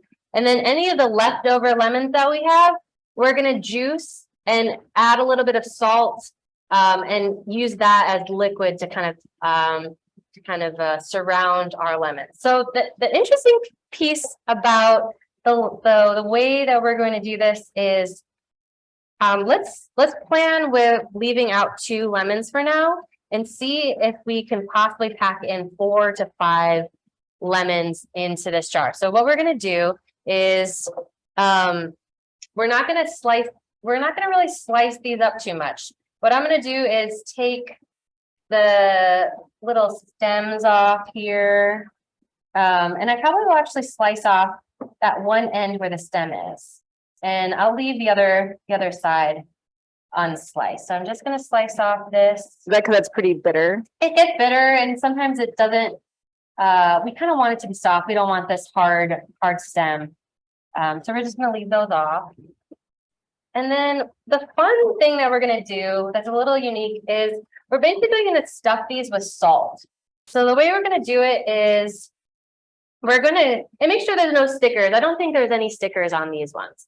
But what we're gonna do is we're gonna cut this lengthwise almost all the way through, but not quite. And then we're gonna go in and do another slice. So we're gonna do basically lengthwise cut down almost all the way, but it's still attached.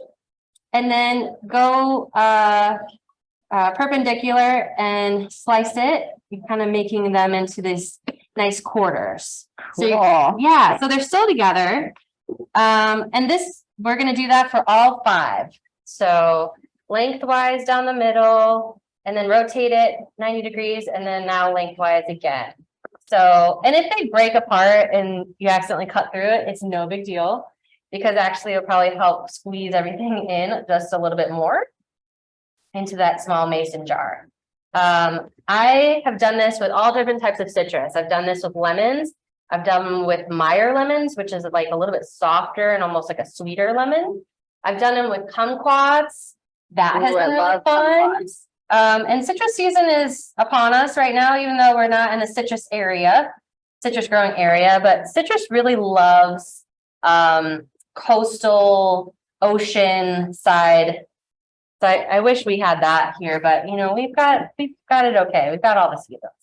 So You said all 5. all 5, but then I forgot about this one. So I went a little too far. So okay, the next step is we're going to be filling probably like a tablespoon of salt into each lemon, and we're going to basically open up the lemon a little bit and really coat it. Like we want to make sure that the salt is like on all sides, because this salt is going to basically infuse into the lemon.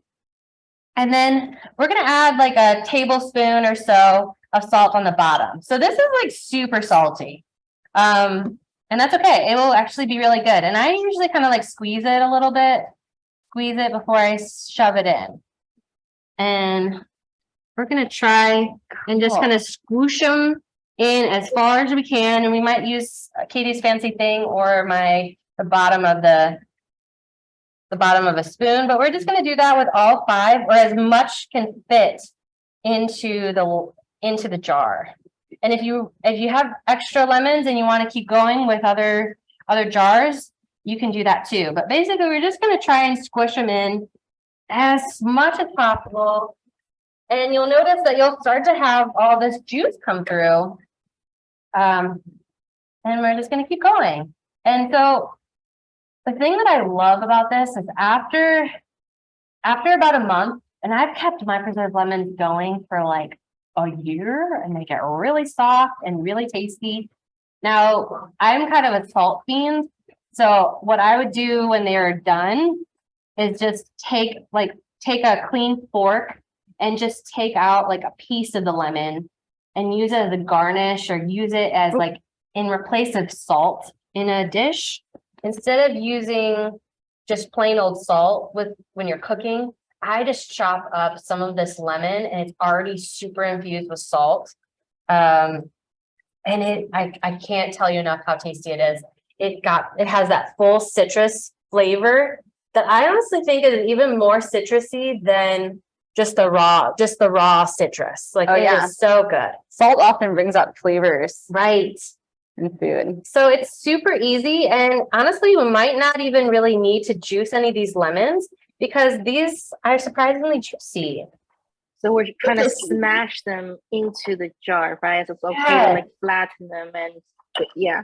Exactly. And you know, I was a little I wanted to make sure that you guys had enough lemons. I didn't know how juicy they would be, so I wanted to make sure that your kit had enough of the lemon so that you would have enough liquid to go over. Just like the sauerkraut, we want enough liquid to go over the the produce or the fruit so that that acts as a barrier. And that is really it. That's really it. It's super easy. And so I could just quickly I'll do one more with the leftovers. But yeah, it's just adding a little bit of salt at the bottom. And then just like That's so fast. it's super fast. But oh my gosh, it's my favorite. And I've done a lot of different sauerkrauts, and this is almost like more like curing, but it still is the lacto-ferment. It still uses the lactobacillus on the edges of that lemon, and so it's still technically a lacto-ferment. But my boyfriend, who's really into fermentation, he was like, well, it's a lot. It's almost like this one just has so much more salt. It's almost like curing. So yeah, I'm really excited to and so this also, storage wise, this basically I put it in my cupboard. I put it closed, just in my kitchen in a closed cupboard, not in any light. And then I try a piece a month from now. So date your container. And then a month from now, check it and just take up like a quarter. Take out a quarter of your lemon. You don't have to take out the whole thing. And make sure you keep that liquid brine in place.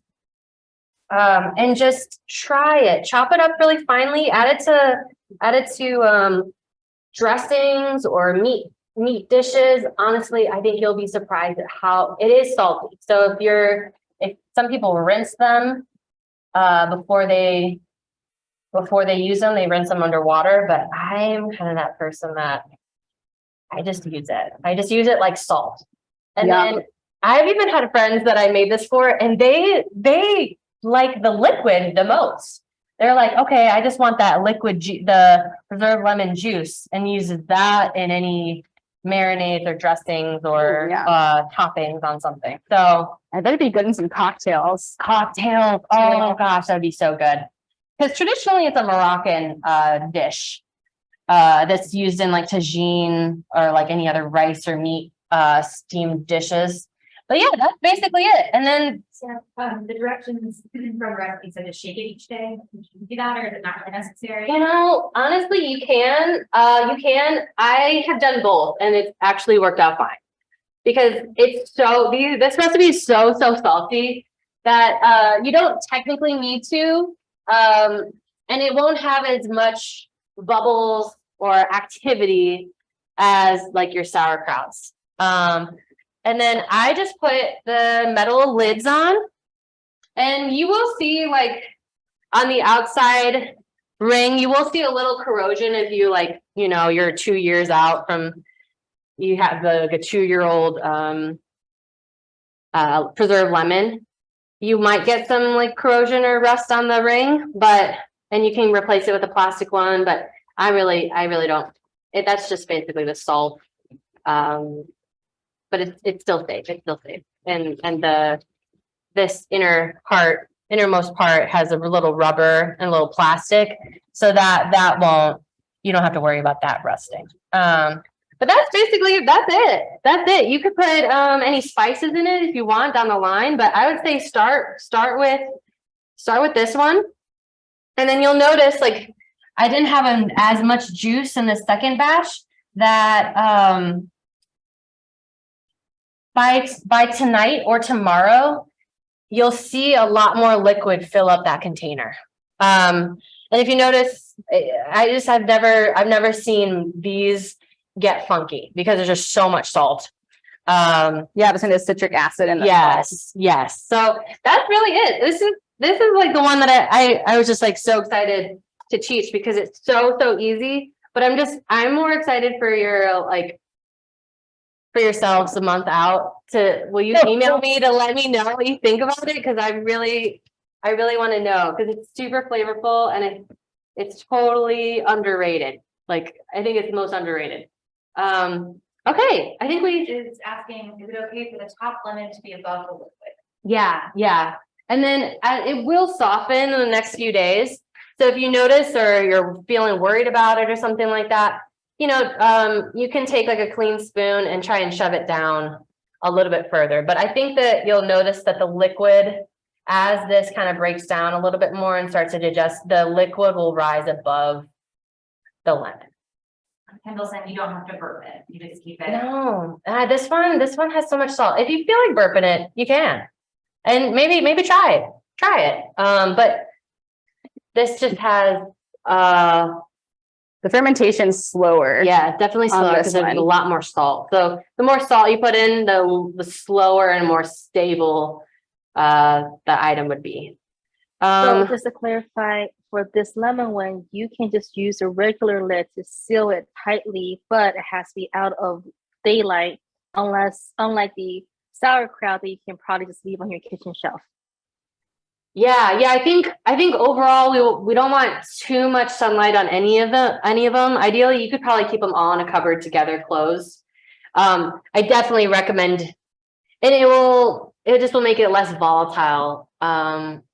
If you keep it kind of hidden away. We just kind of want tucked away. even. Yeah, something. So like something where you don't see temperature or light fluctuations for pretty much all ferments. And then we've got about 15 more minutes. So Man, time goes really fast. I know. I thought we had so much more time. I know, we were like, that's 2 hours, but we wanted to really make sure that you guys were comfortable with just fermentation in general. I think a lot of people get worried and scared. And in our food system, we have so many things that are preserved or sprayed. Some of our produce is like sprayed. Well, not the cost produce, but in general, there's a lot of different preserving techniques that, are so much more sterilizing. So I think it's really fun to do things that are using really old traditions. Okay, so let's make the veggies next. So you're gonna need, you need at least one. You need one of their larger beets for your kvass, and just one. Just one. And then whatever leftover carrots or beets that you have, we'll use those for the pickles. Perfect. Okay. So we went from super salty and just salt and then the vegetables and fruit. Now we're going to make our own brine. So we kind of made our brine by releasing all the water from the cabbage. But now if we're working with beets and carrots and things that have less water, we can't use like brute force to pull the water out of the vegetables. And so we need to add water from the outside into our equation. So we're going to make a super simple brine. And so lacto-fermentation through brining is something that's one of the most versatile skills you can learn.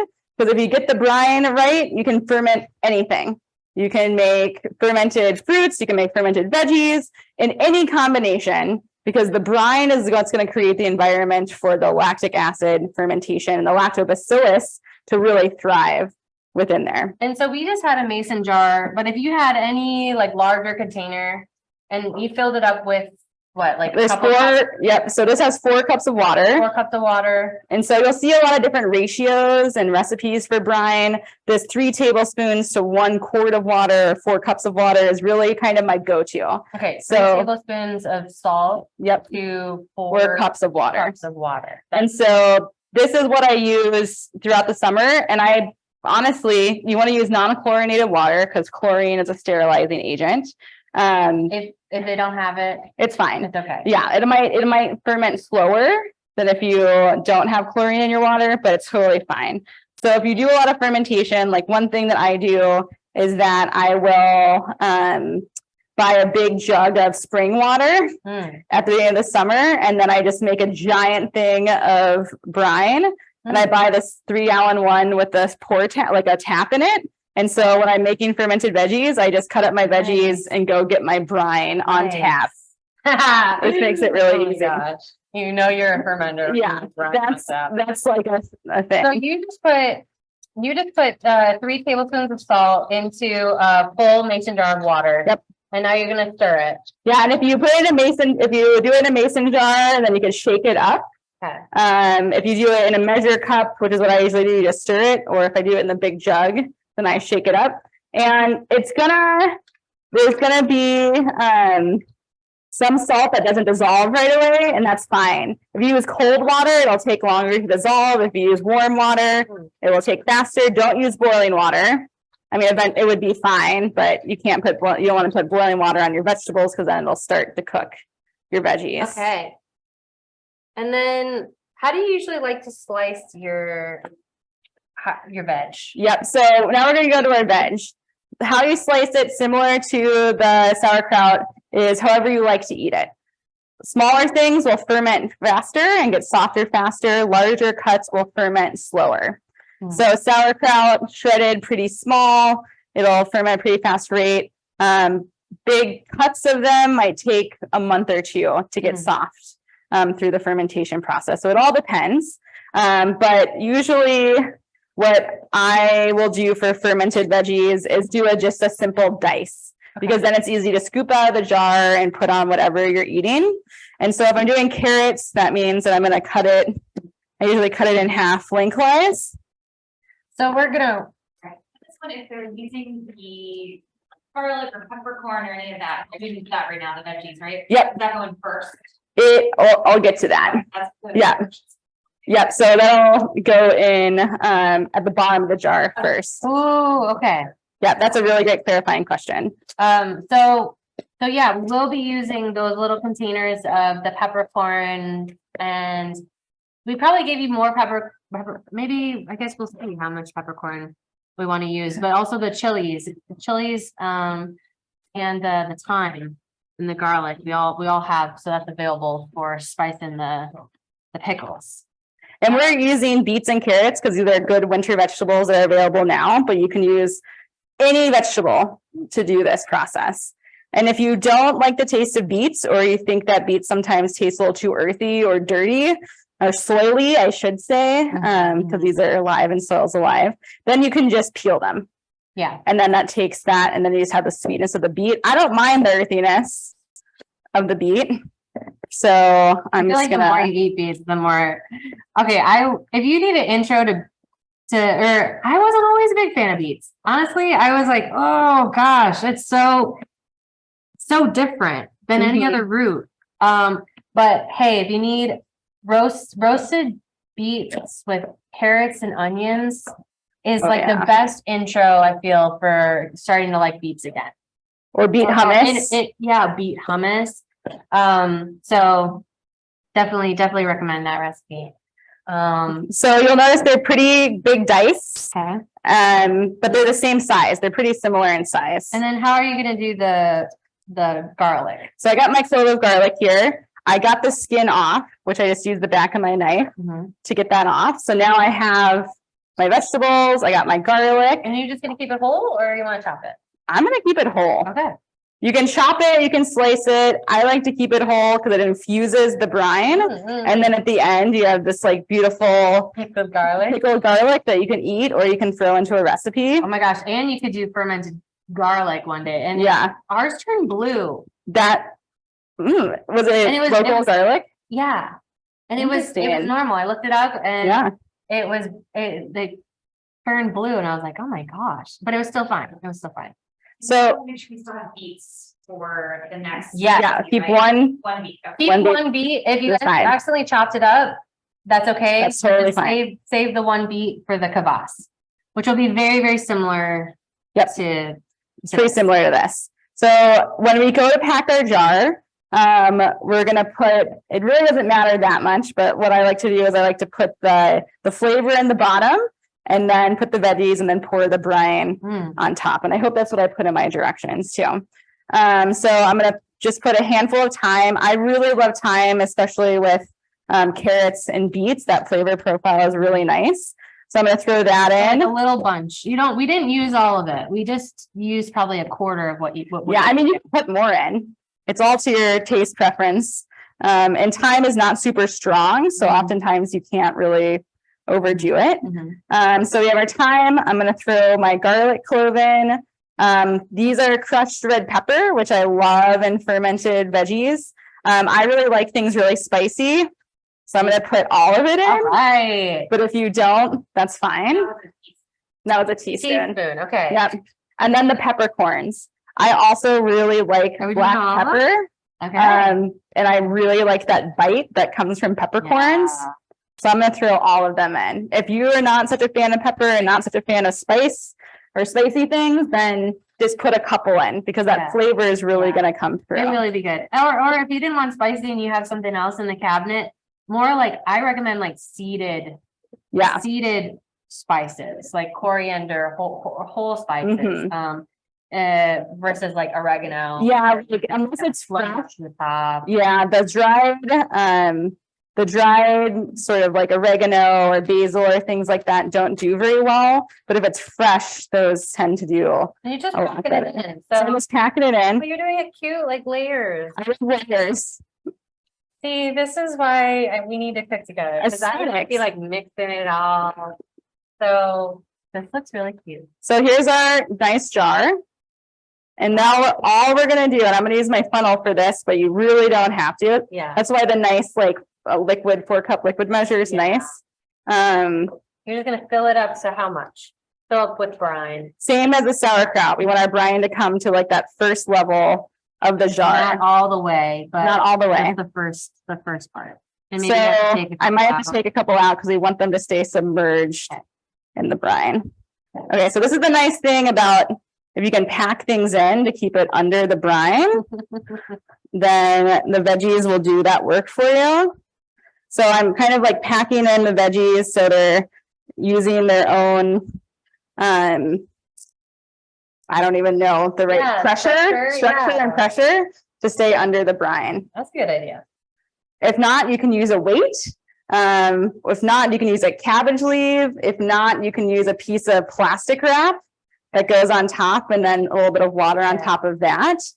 My boyfriend has also done like a plastic container, like the lid of a plastic Yeah. container. He's like cut out to the dimensions of, and just use that. You could as- use Oh, yeah. this, the plastic the plastic cover, Oh my gosh, that's perfect.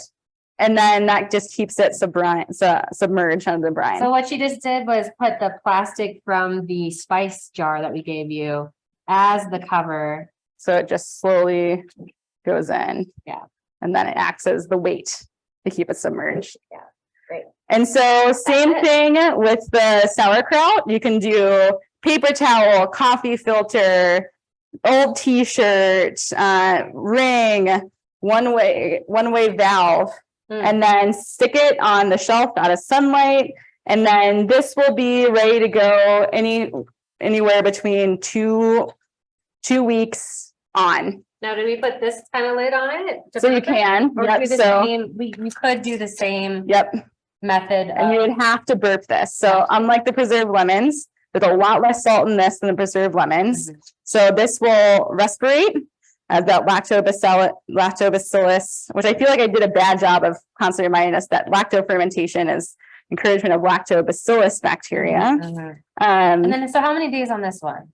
2 weeks 2 weeks. on. Okay. So you can probably expect, especially during the winter, to check on it within 2 weeks. Okay. During the summer, you might want to check on it in a week because it's much warmer. Okay. Right. That's the other thing. Going into summer, you're gonna have to be checking your ferments a little bit more closely. Just because their turnaround time, it's just gonna digest a lot faster. And if you have something like sweet peppers, which already have a lot of liquid in them, then those will ferment a little faster because they're going to break down faster. They'll release the water and then they'll get soft and funky pretty fast. So we've got about 5 minutes. Beet kvass. Beet kvass. So this is like the easiest ferment in my mind of all time. Like preserved lemons, way up there.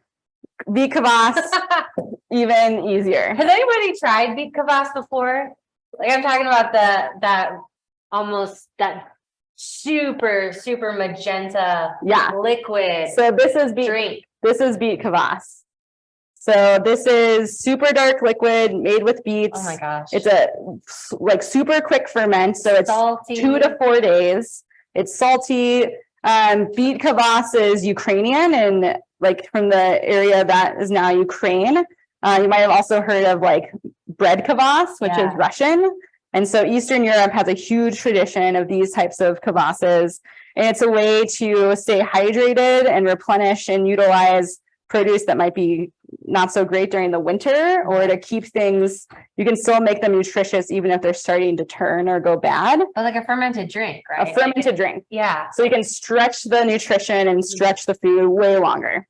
When I drank kvass for the first time, I was so surprised. It was so salty. It had that earthy, beety flavor. But oh my gosh, I felt good drinking it. Yeah. I feel like my body was like, okay, you've needed this for so long, and now I felt like I was getting nutrients I hadn't had in a long time. Yeah, because fermented foods, we didn't talk that much about it, but they can create, or they can pull out certain nutrients and make them available, or through certain ferments, they can create their own sort of nutrient So you profiles. just chopped off the top and the bottom of the Yep. beet, and then you just diced it just like you did Yep. the others. Basically, there's 8 pieces here, Okay. and all you're gonna do You're is just- stick it in the jar and pour the brine on top. Okay. And the beets will stay, for the most part, submerged in there. And because you're only fermenting it for 2 to 4 days, you don't have to worry about kind of mold growing out, but we saw a little bit of mold there. So 2 to 4 days, that's it, and then it's done. And so you'll know it's done. Here's a beet kvass that I made 3 or 4 days Look at ago. how much different the color is super dark. In a good way. It's like beautiful.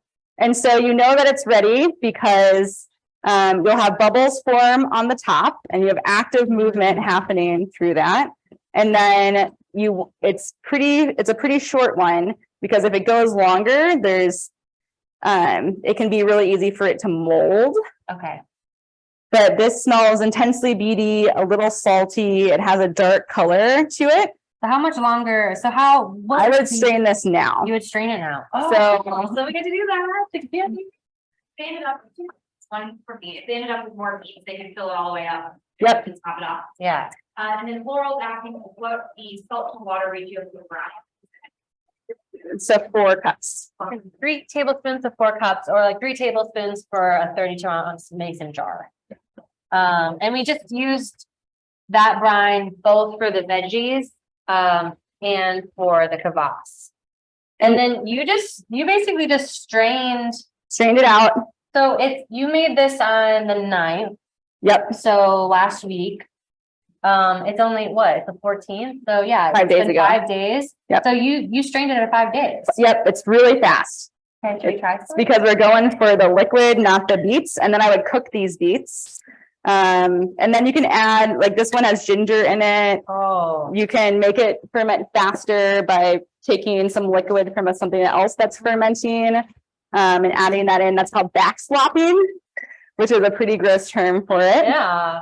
Wait, there was another question. Kathy's asking, why will this mold in heated? It will, this one might mold in a few days, for 2 reasons. The first reason is the kvass that we're making today is made with the brine.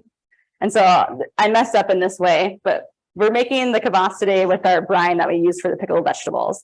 That has more salt than sometimes traditional kvass has in it. A more traditional kvass, this is where I'm confusing people now. Sometimes it has less salt. A more traditional kvass is just water, 1 beet. So we'll pretend that this hasn't been fermented. And then a tiny pinch of salt. Oh.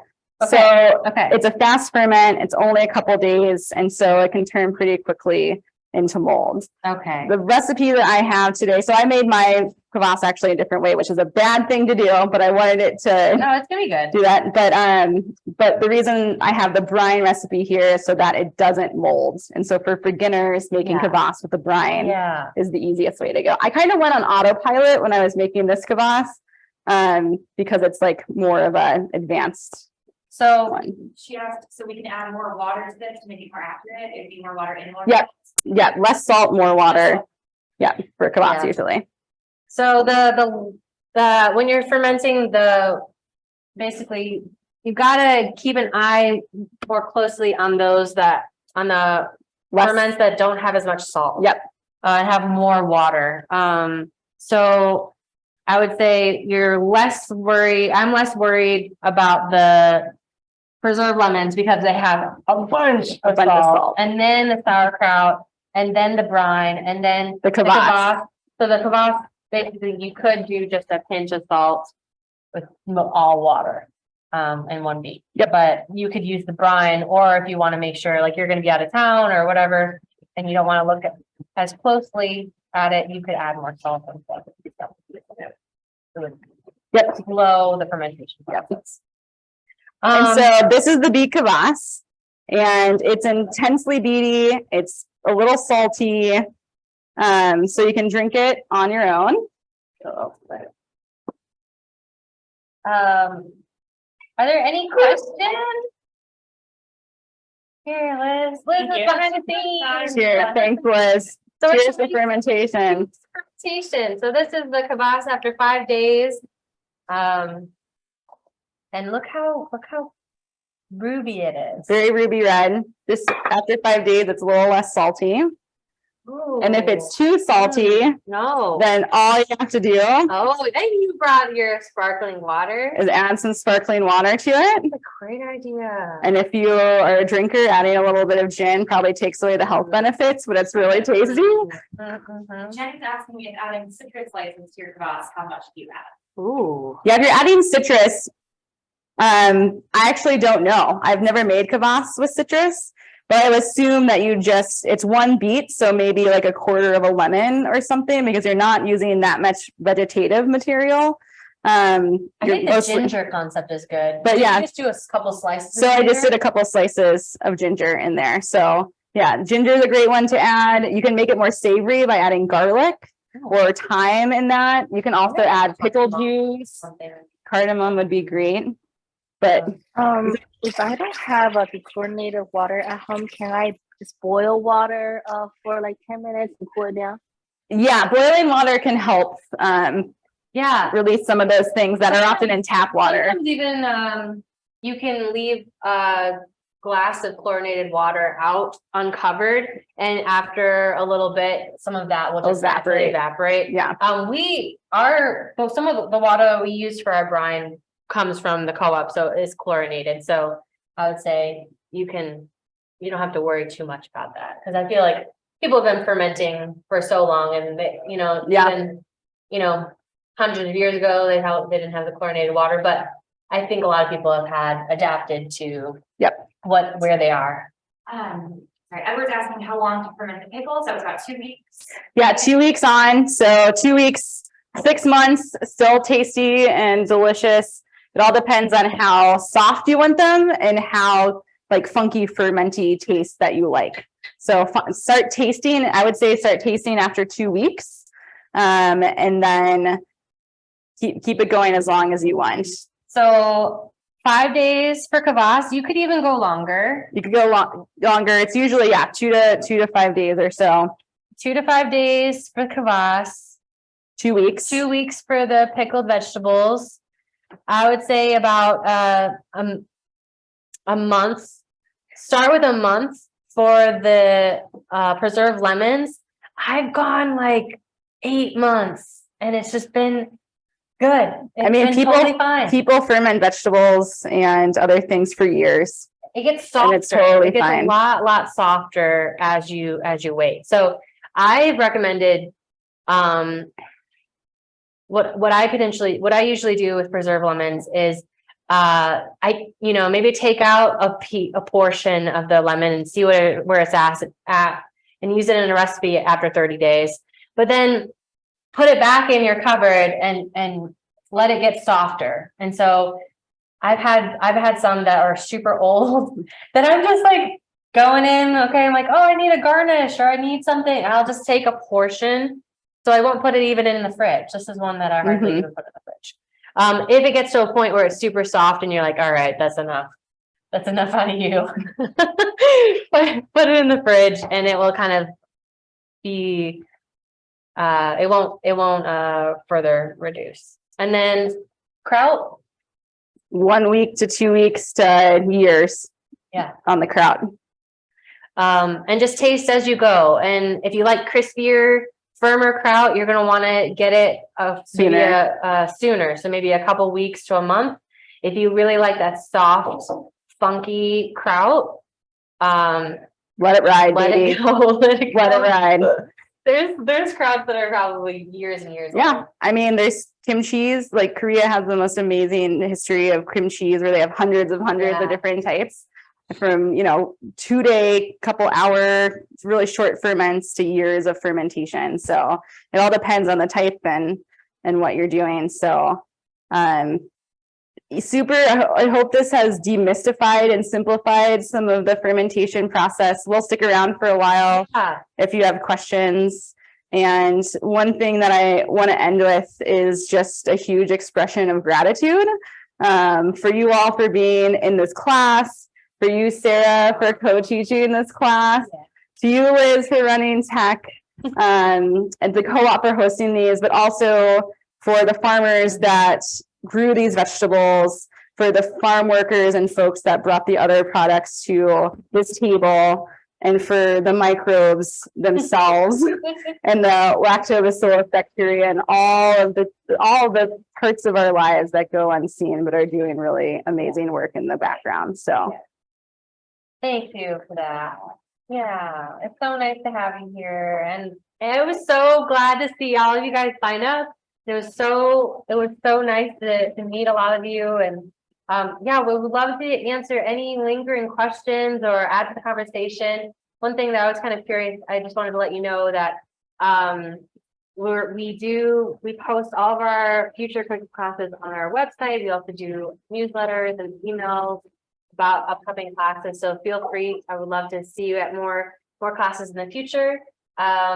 This fermentation class is a little different than some of the other classes that we do, which is more like cultural cuisine based, or like surrounding like a dinner meal. So we're always looking for more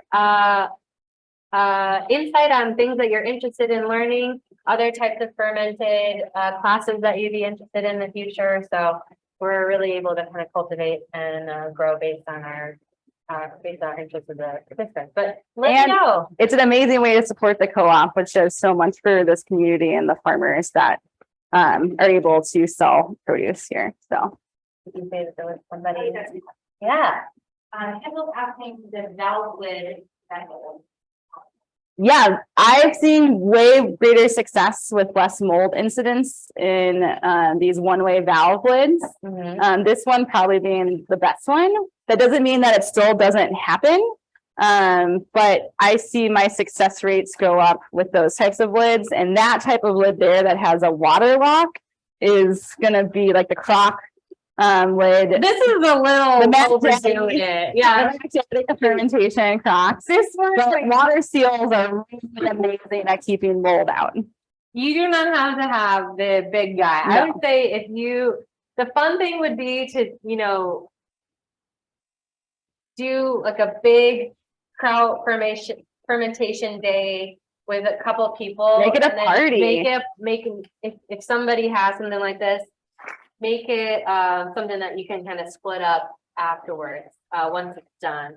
Because otherwise, or if you just love sauerkraut and want it every day for the rest of your life, you can just have at it. But you don't need to invest in these big things, but they're here if you want it, Yeah. And the nice thing about those little, like going from something that has a lid like this is you have to watch it for a little bit. There was another question. Got 2 more now. Maybe 3. So we're getting about. So we let the kvass and the pickle need to be burped daily. If you're putting a lid like this on, they need to be burped daily. If you're doing any other type of lid with a one-way valve or paper on top or anything like that, they don't need to be burped. And that might slow down over time too, after a week or so, when your most active fermentation is going to be in the first week or so. So you have to burp it every day. And then after that, you might do it every other day, but just check in on it. Any recommendations where we can get those lids or brands? Yeah, so the lids you can buy online, a lot of different places, Cultures for Health and Nourished Kitchen, I think, are two places that have a lot of resources and then also sell these types of lids. You can also get them on Amazon, but my recommendation would be to support a company that's sourcing them and selling them to help support the education work they're doing. Yeah, yeah, you can look up fermentation lids or, yeah, so what would you call this again? This, so I don't even know what it's called. I don't know what it is. Like, this is like a one way. So I would, silicone fermenting lid would be what I would search for. And so, and then these I think came from Cultures for Health, which I love. It's the most amazing resource. They have amazing recipes. They're like fail-proof ones. Cultures for Health. And then you said there was a couple other questions? One more, yeah. So Karen's asking, how do we let you know if our fermentation is successful? Ooh, Email. feel free to tag us on. So if you want to take any pictures, we would love to share them on our social media. Also, if you have any issues down the line and you need support, I'm happy to link myself or Kaitie on a thread with you guys and be like, because there was a couple people that were like, oh, I can't remember who it was, but about the pink sauerkraut. And I think thinking that over a little bit longer, it could have been that it wasn't packed well enough, or it was in a place that was warming and cooling and kind of variable temperatures and had a lot of opportunities for other weeds to grow. Or you use a pink salt, Or pink salt, like pink which has the Himalayan pink, salt. have the pink pigment. Yep. So yeah, feel free to tag us, email us, send us photos. We love I that. love that. And I really selfishly want to know what you think of the lemons, because I'm so excited for this. What other questions? So first, doesn't have quite enough lemon in the book jar. Don't run anywhere. I would say actually and don't fill it up with any other lemon juices. They usually have more preservatives and other things like that. Basically, I would say wait just a little bit, wait like a day or two, take a look at it, and you'll most likely see that all the liquid from the lemon, as it's starting to settle in, it will rise above your other the solid.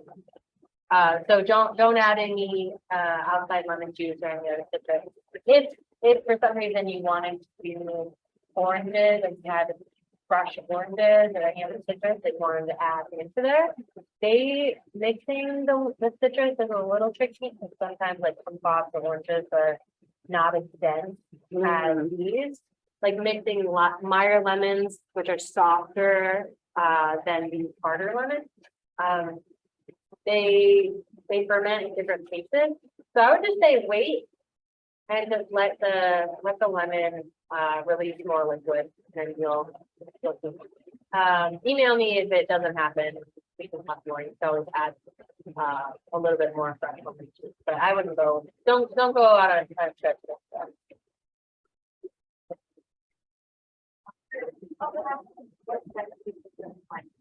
Ooh, great question. So I have a moldy thing here. So, so the kvass that molded.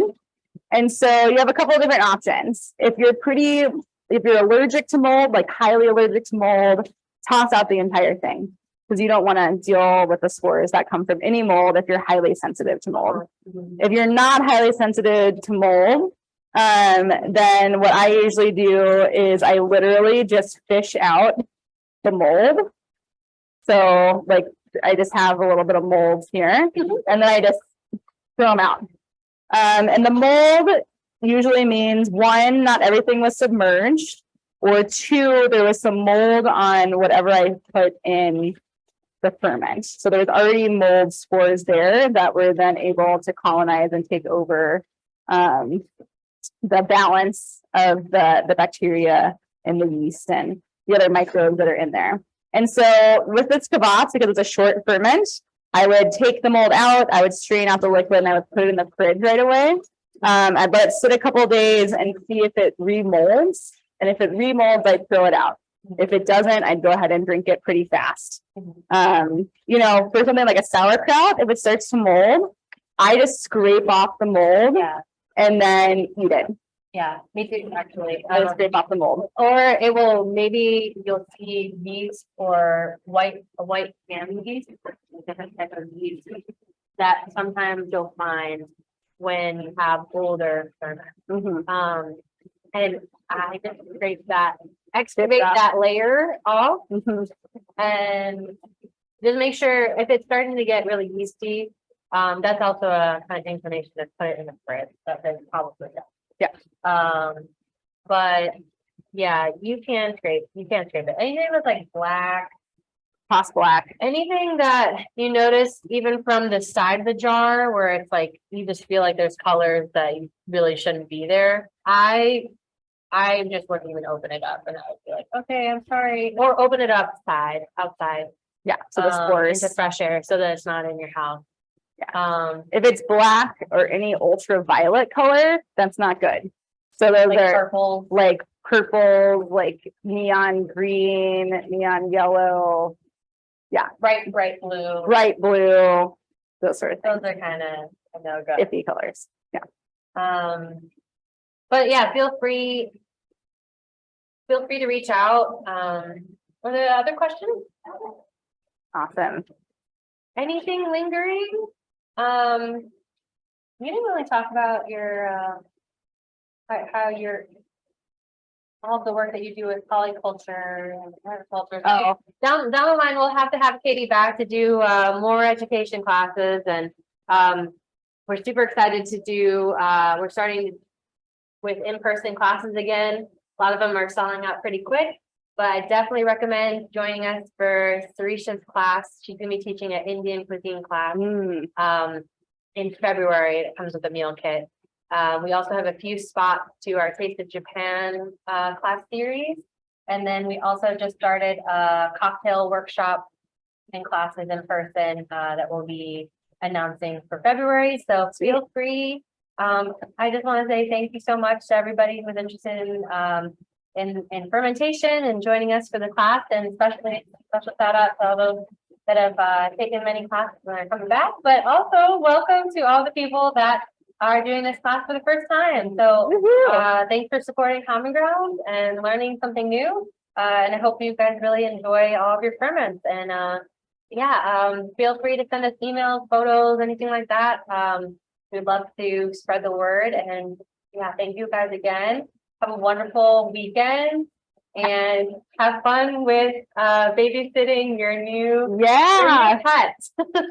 Yeah, happy fermenting. Enjoy your time. Thanks for joining us. Yeah, and we'll keep it. I'll make sure that if we have any other fermentation classes down the line in the future, we'll make sure that we send you guys an email.